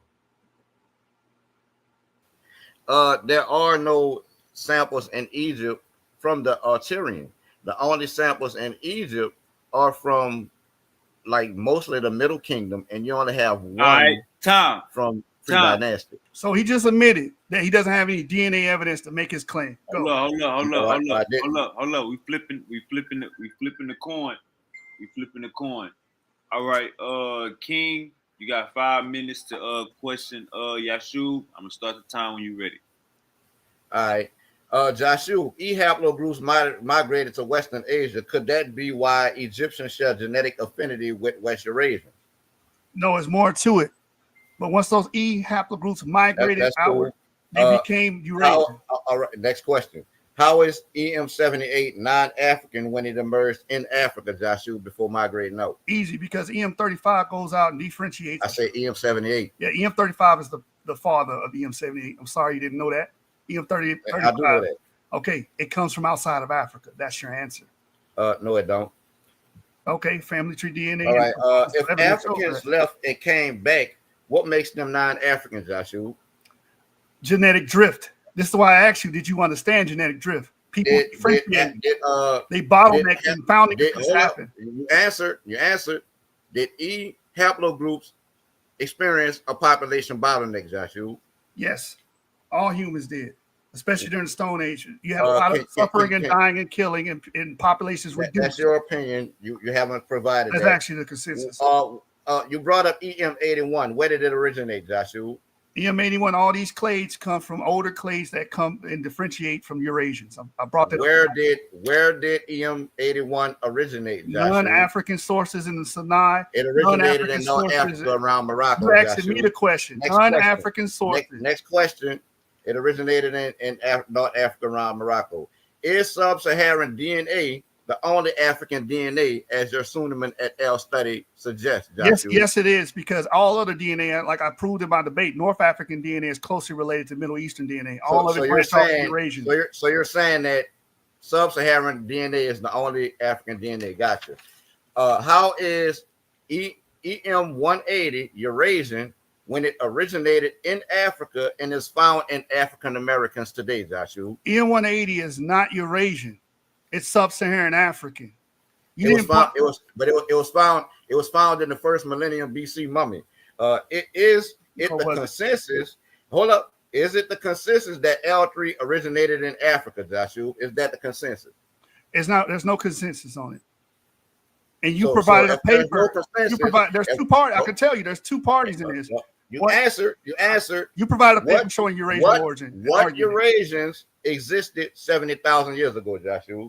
The basal Eurasians. This is a very simple, silly question. Basal Eurasians. So you're telling me the basal Eurasians existed before the migration out of Africa? Yes.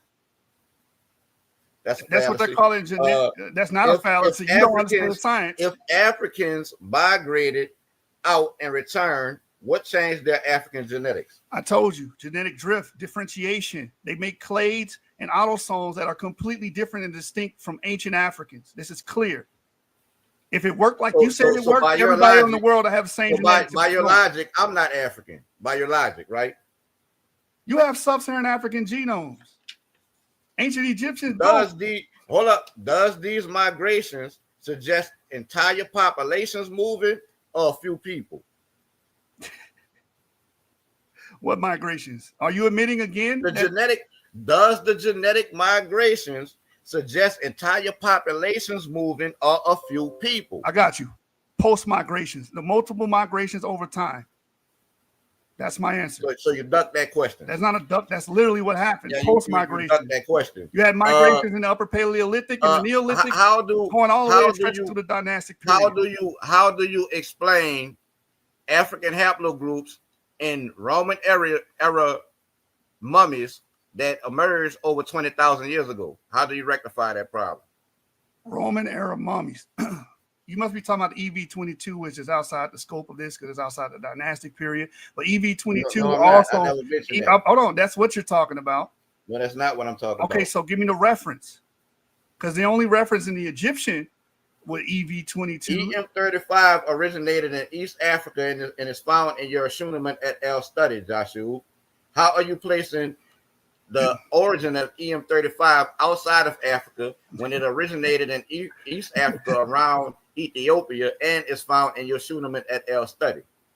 In Schumann et al., I showed y'all twice that it says E1B11, which is EM35, came from outside of Africa and came from the Near East. The same paper. He keeps cutting himself. The paper clearly states E1B1 starts in the Near East. How do you keep doing this? Can you show us that EM35 originating outside Africa is the consensus among genetics? Tom. That is the end. That is the end of the debate. That is the end of the debate. Hey, and let me say this real quick. I had two judges that was like they running late. So you know what? We just gonna do the poll. I'm gonna give it up to the people. We're gonna do the poll. Oh, bro, damn, really? Nah, we need a judge. I don't want no bias. I'm saying two of them. So the spoiler is I win the fucking the poll or whatnot, and we didn't have judges. We thought we were gonna have judges. I was like, well, where's the judges? But I won the poll. This was another victory for Lucifer, and this is one of the reasons why Reuben is pretty much one of my bodies. You know what I'm saying? One of the reasons why I am undefeated today. You know what I'm saying? As you guys see, you guys witnessed that he was just getting punched on the whole damn time. He didn't understand. He said he understood genetic drift, but then he doesn't understand how North Africans are different than sub-Saharan African populations. He doesn't understand that, and we know it's because of genetic drift. Populations differentiate from themselves from within groups as they separate and become disparate groups. They make their own distinct peoples and downstream peoples, and that's what we see with North Africa. They're more related towards Eurasian people because they cluster with those people. Their ancestry is more akin to them. He asked me a question about, well, does that mean I'm not? No, you're African because your ancestry is akin to West Central Africans, which is sub-Saharan African. North Africans has a variegated ancestry that's more akin to Eurasians than to sub-Saharan Africans. The issue here is there has been a lot of damage from miseducation and diseducation from fucking demagogues as far like Diop, Obenga, James Smalls, everybody that was in Hidden Figures movies. Like all they have done is damage this community to believe in something that is not true. If you follow up-to-date science, which I kept hitting them with, 2017, 2018, 2019, 2020, 21, 22, 23, 24, 25 papers coming from the up-to-date researchers that are dealing with the ancestry of ancient Egyptians, right? Multidisciplinary approaches. But you can't just look at bones and say, hey, the bones, they just showed y'all with that Romano-British remains. Everyone was going around saying that, oh, that is an African woman or a dark, whatever. And it just came out. They were able to finally sequence that DNA because our equipment is getting better. Our mechanisms, our machines for extracting and examining DNA is getting better. The technology is advancing from 10, 15 years ago. And they actually found the genes responsible for lighter skin and blue eyes. So the skull has robust features, but just because someone has robust features does not mean they're African or whatever. That Romano-British lady is related to modern Britons or British people. So you can't just go off of osteological facts or osteological findings or paleontology and say, oh, well, we got bones. No, you need the field. Everybody's trying to avoid the field that studies and traces ancestry the best, which is genetics. The genomic field is actually sequencing the DNA. Where do you inherit your DNA from? Your parents. So that tracks ancestry, not word of mouth. Not what Diop said, and it's not paleontology. Bones don't show you that. Craniometry doesn't show you that. Craniometrics don't show you that. You need the DNA. And all of the DNA from Egypt points towards the same direction, Eurasians. And the reason why you guys are upset because you want to be connected to ancient Egypt so fucking bad that you will distort reality, twist and bend reality. I show Southern Egyptians because they love running to Upper Egypt and say, no, it's not like that in Upper Egypt. It's only like that in the Delta. And then we go to Upper Egypt, we're seeing European mitochondrial DNA.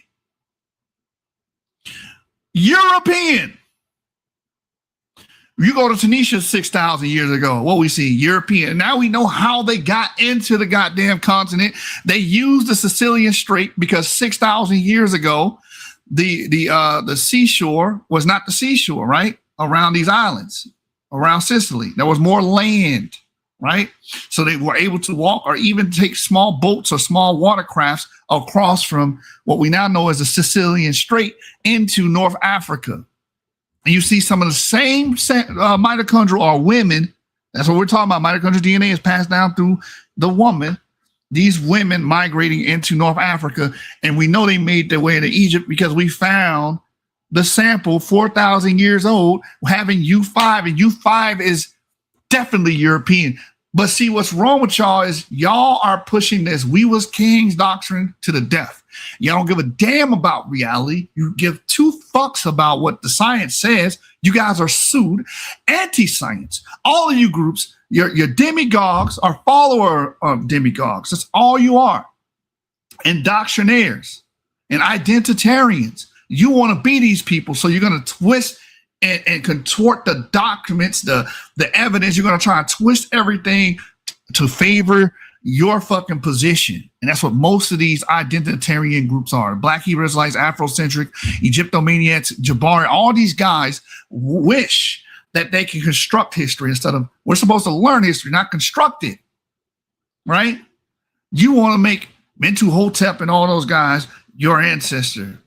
I literally heard Asar say, oh, Ramesses II had 1,000 or 100 kids. We could be one of his descendants. Like crazy shit y'all be saying coming out y'all mouth. The Egyptians are more akin to Eurasians, and that's just a fact. And that's because of post-migration, like I told Reuben, post-migrations over millennia, people dumping in and vasculating these two areas. This is why a lot of the E1, B1B carriers, their DNA is not similar to someone that's from the Congo or someone, even a Dinka. Because vast majority of these people have been connected to Eurasians for thousands of years because of this migration. They're not Tufians or E1, B1B, and their autosomal structure, their DNA, meaning the totality of their ancestry is non-African. The totality of it.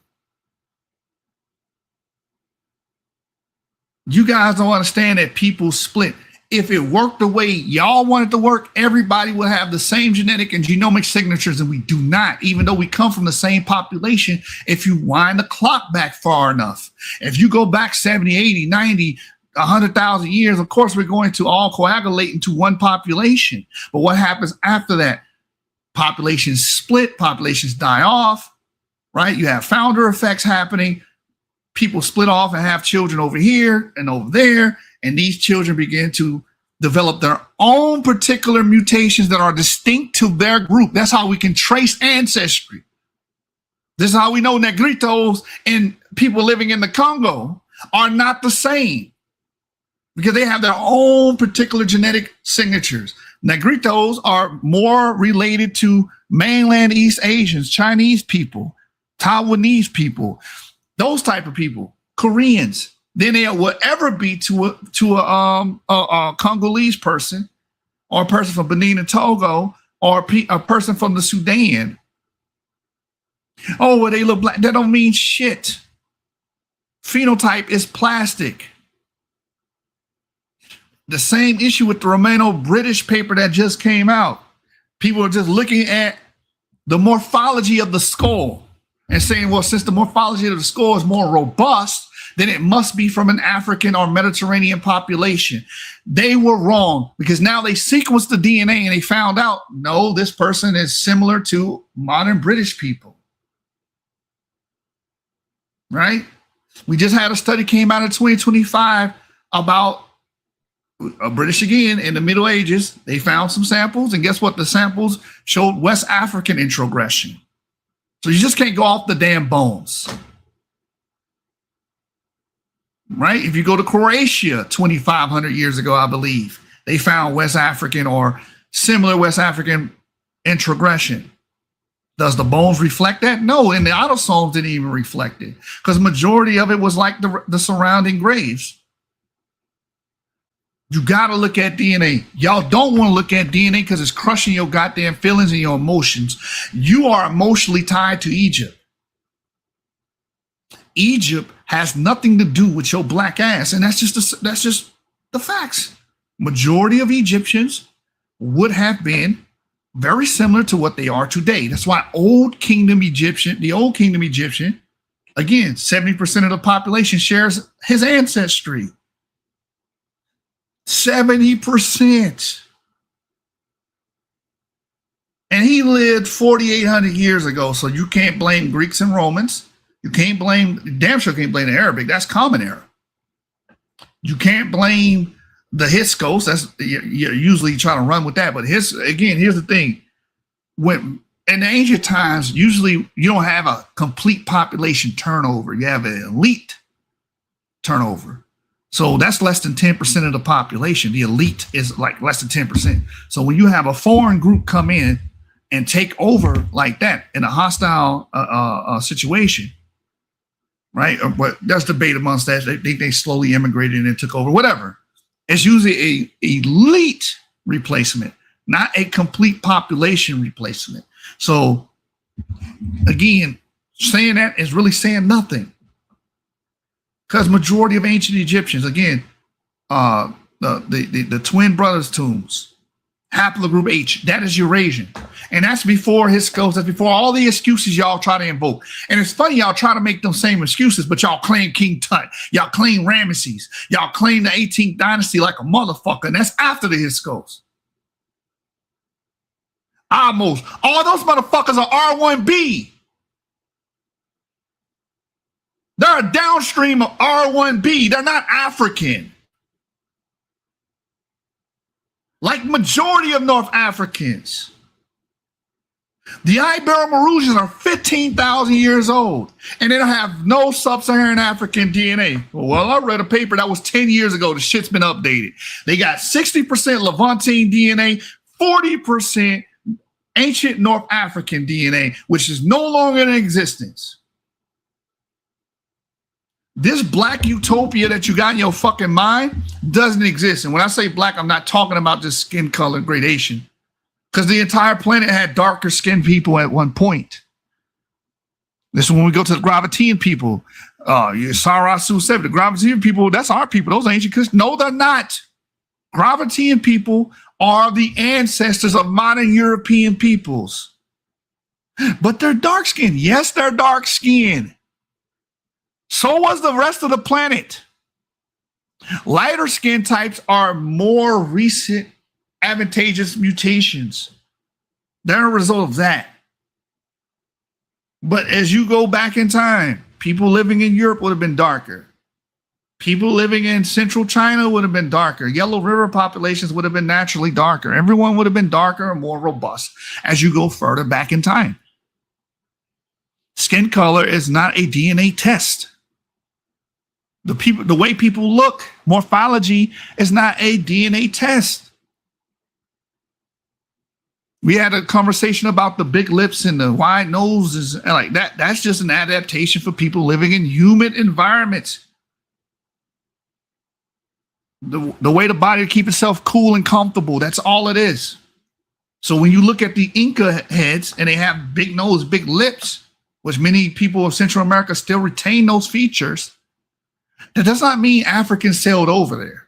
That just means that humans develop adaptations to exist and persist in their current climes. That's all it fucking means. Anything else is hogwash point of views that you got from Ivan Van Sertima, which is full of shit. But throughout the duration of this debate, I literally kicked ass. It was easy because, I mean, I already knew he was going to come with this idea that, oh, they got to be black and they got to be this. The man believes all Bantus come from Egypt too, for crying out loud. Thanks to Diop.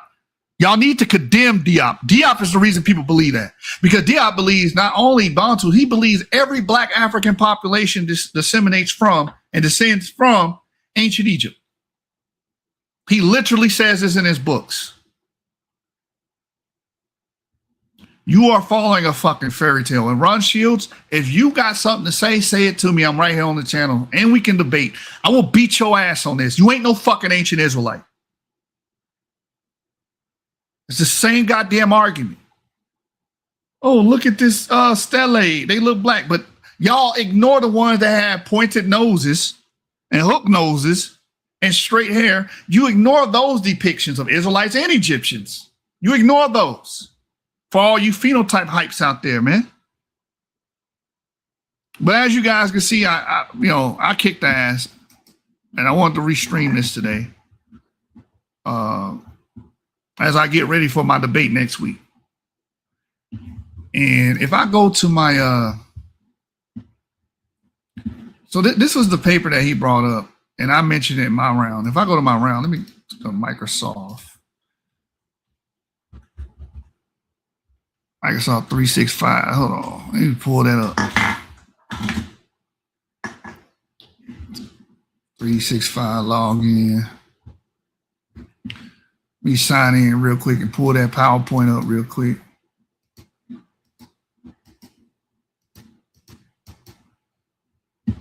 But this is one of the papers that was brought up.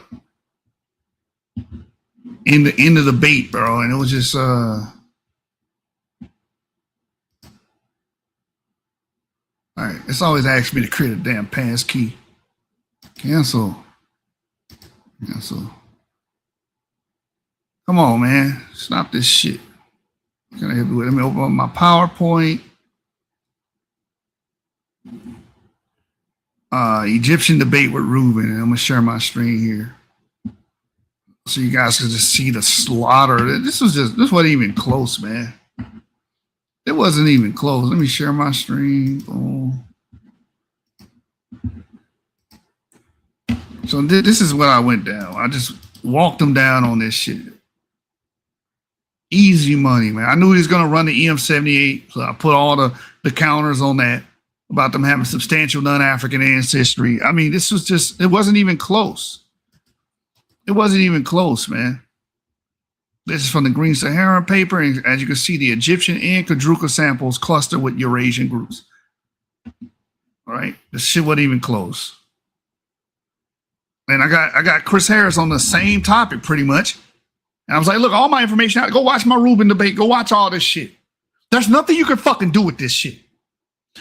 This is the issue with you suits. Y'all think that y'all can move mountains. Y'all can't. This is actual factual. DNA is actual fact. You see where U6 is from? U6 is from fucking Romania. And we find it in the North African populations via the back migration. And since we have these back migrations, North Africa is very similar to Eurasian populations. I don't have to hide none of this shit. This shit is out in the open. I've already talked about this 1,000 fucking times.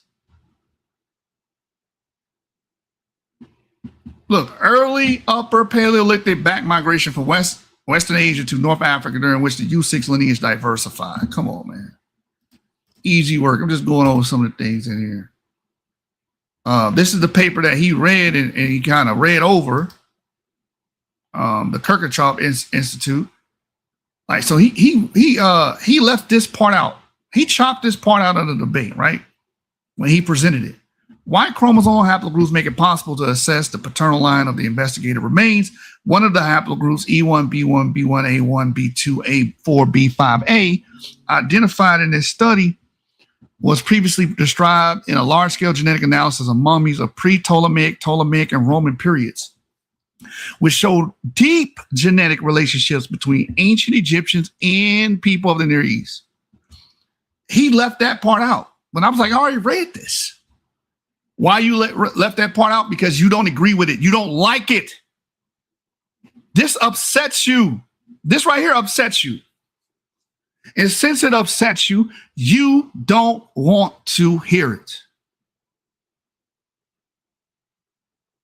It also revealed a rather strong difference from the modern African component later acquired by them.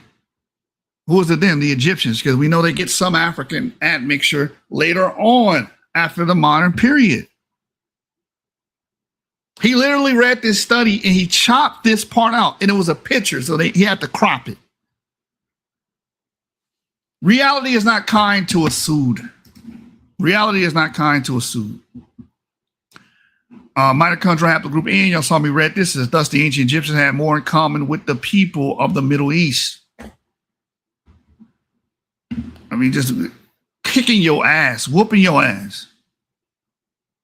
Right? And you just reiterate this, man. Where do we see this marker? Right here. And family tree is BY 6800. And we see it related to people living in Turkey. Turkey! This is what we're finding in ancient Egypt. Oh, that's all a result of, shut the fuck up. It's been like that. The fuck is wrong with you niggas, man? You niggas is clowns. Of course, in that same Kirchhoff paper, they find R1, B1, A1B. Right? Just like we see in the goddamn dynastic period. King Tut would have been R1, B1B. I mean, R1, B1, AB, A1B, excuse me. It says haplogroup R1, B1, A1B, isolated in the study samples, also uncharacteristic of modern Egyptian population. Its frequency in the population is less than 1%, while it's found approximately half of the male population of Western Europe. In addition, these haplogroups were common in the Caucasus and Europe during the Iron Age. Thus, genetic analysis confirmed that these mummies belong to the Mediterranean anthropological type, as well as the conclusions of chronological analysis about their origin from different areas. There you have it. Well, how old is this? This mummy is 3,000 years old. Oh, well, that's I know it. Shut the fuck up, because we go older than that. We still see Eurasian introgression. None of your excuses work. None. All your excuses are bunk. I've heard them 1,000 times. You're trying to kick against the pricks. The thing about that saying and that phrase, the more you kick, the more you drive the damn prick into your body. So everyone's saying, oh, no, this is something that happened. No, your excuses don't change reality. And here it is. Egyptian Libyans show the highest proportion of Caucasus Iranian component. In agreement with their geographical proximity to West Asia, a high F3 value is also estimated for the KEB population, in contrast to lower estimated values found for Tafarat and the Ibero-Maurusians, suggesting that this component might have entered North Africa during the late Neolithic, coming from Iran. It may have been posteriorly diluted in Western North Africa. Y'all done. There's the paper. Eurasian back migration to Northeast Africa was a complex and multifaceted process. Hammering it all between. All brand new papers, all up-to-date papers. Belt to ass. This wasn't even fucking close. Then y'all get mad when they pick me. You get mad when I pick me as the winner, as the victor. Because while you bullshitting, I'm actually exemplifying and elucidating the information. Our results confirm that gene flow in the area coming from surrounding regions such as Europe, the Middle East, or Sub-Saharan Africa did not completely erase the ancient background of the autochthonous North Africans in the last 15,000 years ago. 15,000 years. This Paleolithic autochthonous genetic component might correlate with the Maghrebi component as a result of a back to Africa gene flow. Defined by in its presence is not distributed following a uniform pattern in the area. Same fucking paper. Same exact paper. So you can make all your ad hoc and post hoc arguments. I'm going to stick you with fucking reality. The North African autochthonous component is in itself a back to Africa gene flow. Which goes to my next point here. And I read all this in the round, so y'all all saw it. Model B shows North African population splitting from the Middle East in a back to Africa movement. This is the model mostly supported in previous analysis by population structure and admixture F3 approaches. You're going to have to pray, man. You're going to have to fucking pray. And that ain't going to work. You're dealing with Lucifer. Modeling the demographic history of human North African genomes point to a recent soft split divergence between populations. So just like my opponent was doing, he was conceding the whole time because these migrations, these pulse migrations that happen in pulses, have been going on for thousands of years, long before the dynastic period. This is why pre-dynastic Egypt has lapis lazuli, which comes from fucking Afghanistan, you morons. The potter wheel is Mesopotamian, you morons. Sheep, goats come from the Levant. Wheat, barley, all come from the Levant. You fucking idiots.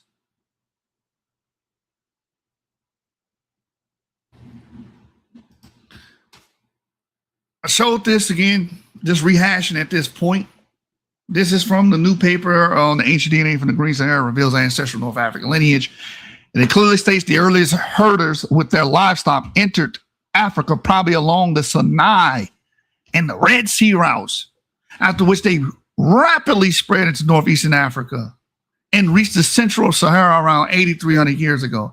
By 6,400 years ago, further gene flow occurred with the appearance of ancestry associated with Neolithic groups from the Levant, whose archaeological signatures are visible in the Eastern Sahara. Where's the Eastern Sahara? Where the fuck Egypt's at?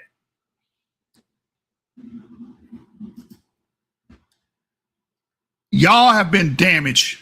And this is why I go so hard on Diop, Obanga, even Rudolph Windsor finna get it up. His book is available digitally now. And you know when that happens, that means I gotta do a show on you.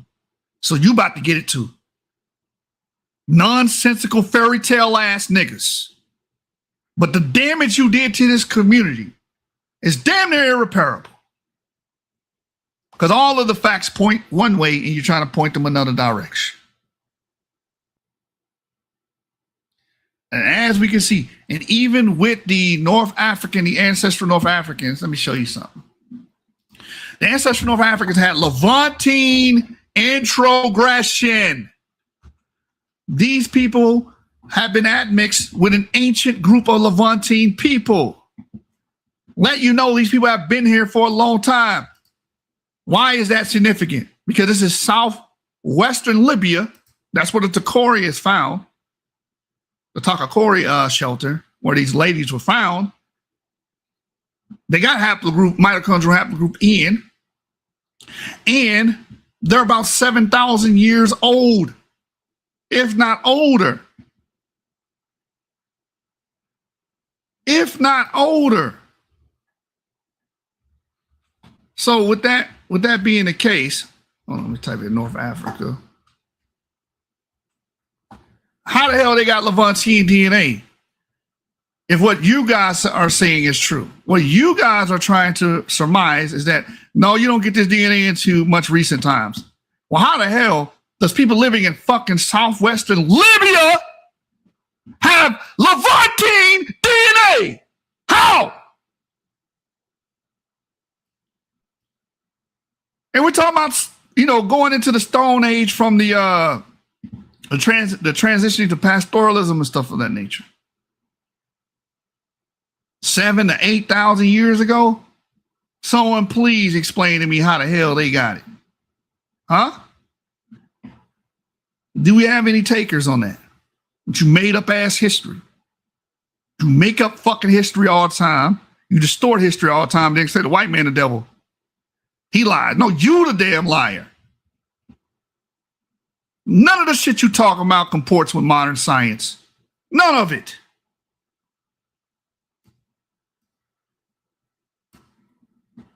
None whatsoever, man. And some of y'all gonna just die believing in the bullshit y'all believe in and get left behind. Instead of updating your goddamn science. Oh, let me do it better this way. Let me type in Green Sahara. Oh, you know what? Not date posted. Post from you. Let's do it like that. Post from me. All right. Because I know I posted this graph. Be a quick reference. See, I beat up on you niggas all the time, and I beat up on people that say the opposite didn't happen. Because no one's denying that there was no sub-Saharan gene flow going north. I got videos on that too. But we damn sure ain't gonna act like Egypt was what Shaka said. It was a black land made by the black man, because that's the way that Ryan to shut the fuck up. You motherfuckers been wrong. You always been wrong. You're anti-fucking science. You're sued. Matter of fact, if you want to see what Sued look like, just watch Sinetta. If you want all the Sued, just turn on Sinetta, view Sinetta, watch every episode, and you'll be thoroughly, indoctrinated. Because he got an all-star lineup of pseudo motherfuckers. Right? From black Hebrew Israelites to Egyptomaniacs alike. Or just regular Afrocentric race realists. Totally anti-science. But want to claim, you don't fucking deal with science. Talking about race is real. How the fuck you deal with science? You bringing up race. Marquette said the same thing. Oh no, but the Egyptians were black, so they're the same race, so they're the same blood. Shut your ass up, nigga. But you supposed to be the intelligent, scientifically astute of the community. Get the fuck out of here, bro. You niggas been faking it, man. And they ain't smelling what you selling. At all. Damn, I got a lot of posts. I'm over there strolling. I got a lot of posts dealing with North Africa, man.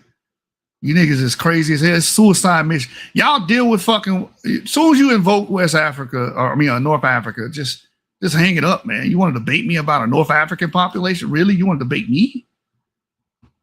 I'm supposed to be. I wanted to debate Sekou on this shit. Now I gotta clap this nigga in his face. You know what I'm saying? I gotta do this nigga foul. You know what I'm saying? Give him his 2 shots. On VM. You know what I'm saying? That's for the Catholic clergy. You niggas not worthy.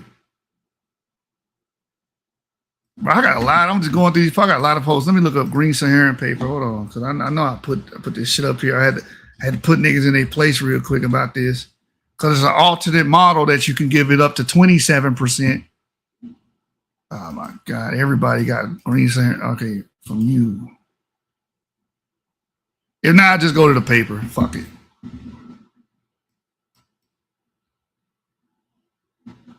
There's a quick chart on here. Man, look. Green Saharan paper, Green Saharan, the Ghost Green Saharans. That's another paper that just absolutely kicks your ass, showing you the migration vectors are mainly coming from outside of Africa into Africa. But it's in the continent of Africa. Okay, now we're having a different conversation now, aren't we? Not talking about where they at, where they plot on the continent. Your ass is in the continent of America, but that doesn't mean you have the same admixture or same DNA as pre-colonial Americans. That does it. You fucking dumb. Genetic differentiation and populations can have different ancestors living in the same goddamn plot of land. It happens all the damn time. Let me see. No, it's all Africa. That's modern. You're trying to separate. No, the people separated. We're talking about from an ancestral standpoint. People living in North Africa are disparate from groups living in sub-Saharan Africa for the most part. Right? I mean, ain't this a bitch? I can't find this damn post. Make 1,000 damn posts about the Green Sahara, so.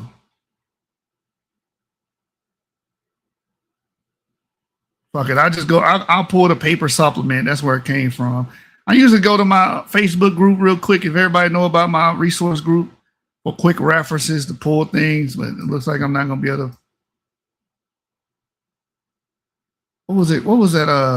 The North African paper. Let me find it real quick. Ancestral North African. Which the autosomes for these people don't exist today. We don't have it today. It's pretty much a dead lineage. It's a dead lineage. Let me try this one last thing, then I'm going to get to it, y'all. My country 6. Old North African, West African, and North African ancestry.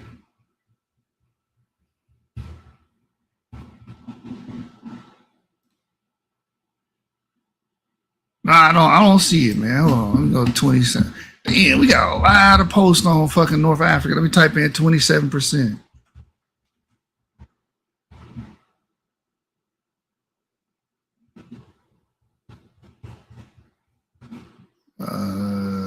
Post from.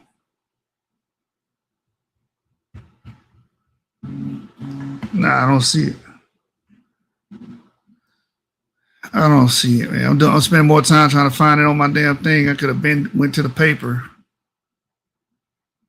and went to the supplement. Yeah, I can't find it. Hold on. Let me do it. Let me do it like this, man. Hold on. Hey, what Luck say? Hold on. Let me get it together. Go to Google. Green Saharan DNA paper.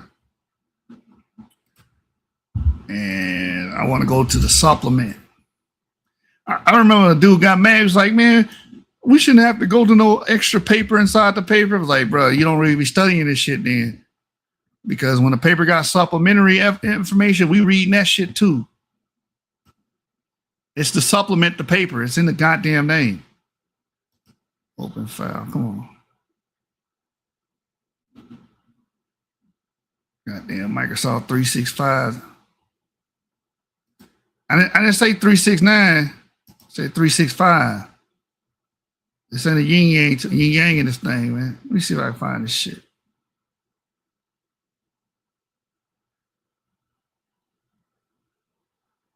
So in the supplement, oh my God, let me blow this up. Blow this up all the way. Let me share this so you guys can see what I'm looking at. And I'm not used to the word, the docs file. I hate them damn Microsoft Word docs and shit. I hate them motherfuckers. I don't even know why it exists, to be honest with you.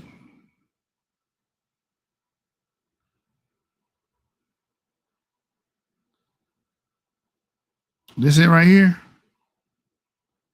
Ah, I found it. Motherfucker. Let me share this real quick. Let me share this with y'all real quick. Hold on. Stop stream, share stream. All right. And then I want to share a window. I want to share a Word document. There it is right there. Y'all see that? So right here, supplementary figure 223 for the Takakori group. Again, the Takakori is about 7,000 to 8,000 years old. In this model, 93% of its ancestry goes to a unknown North African population, and the remaining is 7% is derived from an ancient Levantine source, Natufian-like ancestry. So for all you assholes saying this migration happened recently, how in the fuck?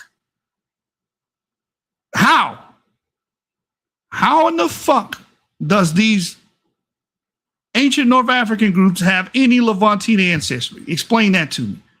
Now, the only way you can inherit genes is through the act of copulation, sex, reproduction. And you pass down those genes to subsequent populations, your offspring. So how in the fuck they got 7%? That means they descend from some Levantine or a group of Levantines. That's the only way. And that's one model of it. The alternative model gives 27% of their DNA being derived from ancient Levantine source. So how do these southwestern Libyan peoples, how do they have Levantine ancestry if the shit just happened yesterday, according to you dumb motherfuckers? No, this happened to Greeks and Romans. The Hitskos. Shut your retarded, goofy ass up. You don't know shit. You don't study this shit. You don't read nothing. Lazy motherfucker. That's why y'all dilettantes. Y'all pretend like y'all know this shit. And y'all don't even take out the time to read the goddamn papers. I can send you the papers all day. It ain't gonna do you no fucking good if you don't even try to fucking read them. Now I want somebody to fucking explain this shit to me. All you niggas talking about this shit happened yesterday. This shit happened when the Romans, the Arabics. Explain to me how the fuck are Southwest Libyans exhibiting Levantine-like DNA? Don't worry, I'll fucking wait. Like I said, you can't airmail no goddamn DNA.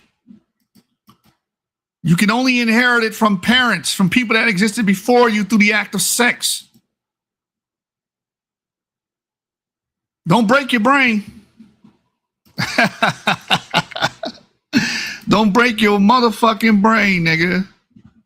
The fuck wrong with you niggas, man? This is why you always lose to Lucifer, man. I want you to explain this shit too. Explain this shit since it happened recently. You dumb motherfuckers. Watch this. Let me stop sharing that. Let me share my browser window. That's why I'm going to keep winning. I'm going to keep winning. You niggas keep saying, don't you? High continuity of forager ancestry in the Neolithic period of the Eastern Maghreb. Mark Lipson et al. 2010. All right, what that say right here? What did it say? Later Neolithic people from the Eastern Maghreb retain largely local forager ancestry, together with smaller contributions from European farmers by around 7,000 years before present. No Greeks, no Hyksos, no Romans, Persians, none of that shit. All the excuses you say evaporate. In Levantine groups, around 6,800 years before present. So that's no Hyksos, no goddamn Greeks, no Romans, no Arabic people. It's way before any of those people groups. It says, and we're thus far less impacted by external gene flow than were populations in parts of the Neolithic Mediterranean. Check it out. We're going to go all the way, and as you can see here, the DEK population has Levantine-like ancestry. How do you get that shit? This is 6,600 years ago. How do I get there? We see it in Hergula 5,900 years ago. That's the great component. How do I get there? The SKH component, which is the component that the ancient Egyptian aligns with, is an early Moroccan population, and majority of its ancestry is Levantine-like. Who would have thunk it? Who would have fucking thunk it, right? When we go down, hold on. Let's go down to the right here, this section here.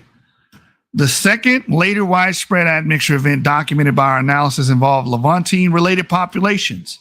In the Western Maghreb, the first appearance of Levantine ancestry was at SKH, around 6,400 years before present. Oldest single individual, 6,730 to 6,500 years calibrated before present. While we found it slightly earlier in the Eastern Maghreb through I22867 and I22866 from DEK, 6,880, 6,778, and 6,828 to 6,662 calibrated years before present, respectively. In this case, the DEK, it is attempting to associate the limited European format mixture in DEK1 genetic cluster with the earliest stage of occupation at the site, around 7,400 to 7,000 years BP. In Levantine admixture in the DEK2 genetic cluster with the later stage, around 7,000, 6,300 years BP, with increased reliance on domesticated animals. Again, where these fucking animals come from, sheep and goats. This shit is fucking simple. They come from goddamn the Levant. They're not wild. They're domesticated. And in order to have animal domesticates, you need people to domesticate them. So the genes match up with this shit perfectly. Stay out of North Africa. All you Afro-tards, stay the fuck out of North Africa with your bullshit. And it says, in more uses of typically Neolithic pottery and stone tools, although we did not observe any IBD segments shared between Eastern Maghreb individuals and ancient individuals from the Levant, their absence from our data set is plausibly due to the combination of both limited sampling in the Levant and larger effective population sizes in this region compared to European farmers, resulting in less extensive IBD. The archaeological record provides a possible correlate for movement of people from the Levant in the form of domestic caprines, which are goats, of probable Levantine origin, which were first recorded in the eastern portion of northern Africa by around 8,200 years BP. Where's the eastern portion at? Egypt, and then spread westward. Our observation of multiple shared IBD segments between individuals from the DEK and SKH suggests that people carrying Levantine ancestry passed through the Eastern Maghreb before reaching the Western Maghreb. About 8,000 years ago, again, the southwestern Libyan people, they're about 8,000 years ago, they got some Levantine ancestry. There were waves of people coming in. Waves. And this is why we see technology come with them. We see sheep and goats come with them. We see crop cultivation coming with them. The fucking Egyptians use wheat and fucking barley. Where the fuck do you get that from?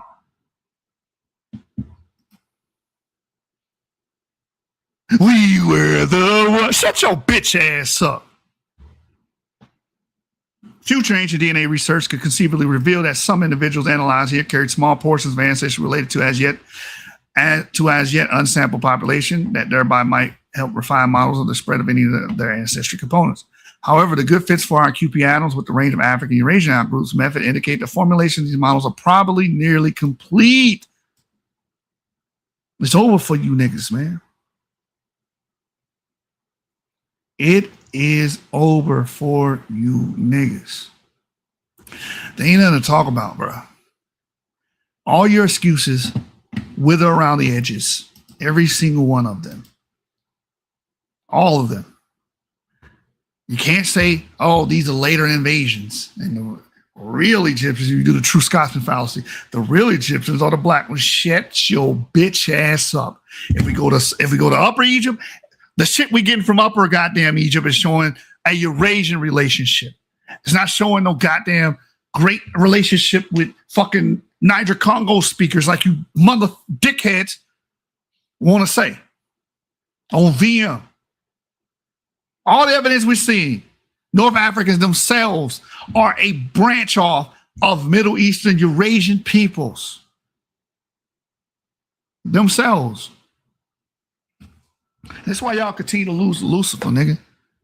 Bow down to the goddamn Catholic clergy, nigga. You niggas not worthy, nigga. Jersey, nigga. I'm out this bitch. Y'all seen what I did to Reuben? Come watch what I'm gonna do to Hemi, and then watch what I'm gonna do to fucking Heru, and watch what I'm gonna do to Chris. I'm fucking all you niggas up, nigga. That's on the Catholic Church, nigga. Get murked, nigga. Goofy. Out this bitch.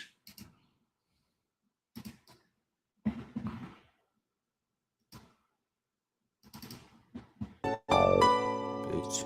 On that Draco. On that catch. Fornax, fuck it up. Be realistic, I don't really see no competition. Who she thinks she talking to? Like, obviously, I'm a nigga. Close that door, niggas snakes, I ain't going for it. Move right, outsmart them, stink team, most wanted.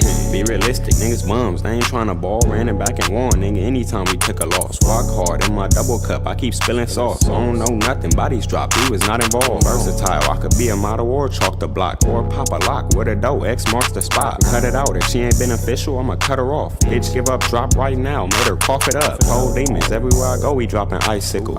Is we kidding? Broke niggas rapping science fiction. Every day a movie, it ain't hard to be the most consistent. A flu flammer, I be in and out with orange chicken. You know who really for the win, be realistic. He just wanna be my friend, be realistic. They don't really get no Uchis, be realistic. They can't do it how we do it, be realistic, man. Shit, bitch. You know who really for the win, be realistic. Shit. Yeah. They can't do it how we do it, be realistic. You know who run the city, let's be realistic. Where the wonton soup, I'm finna tear up the kitchen.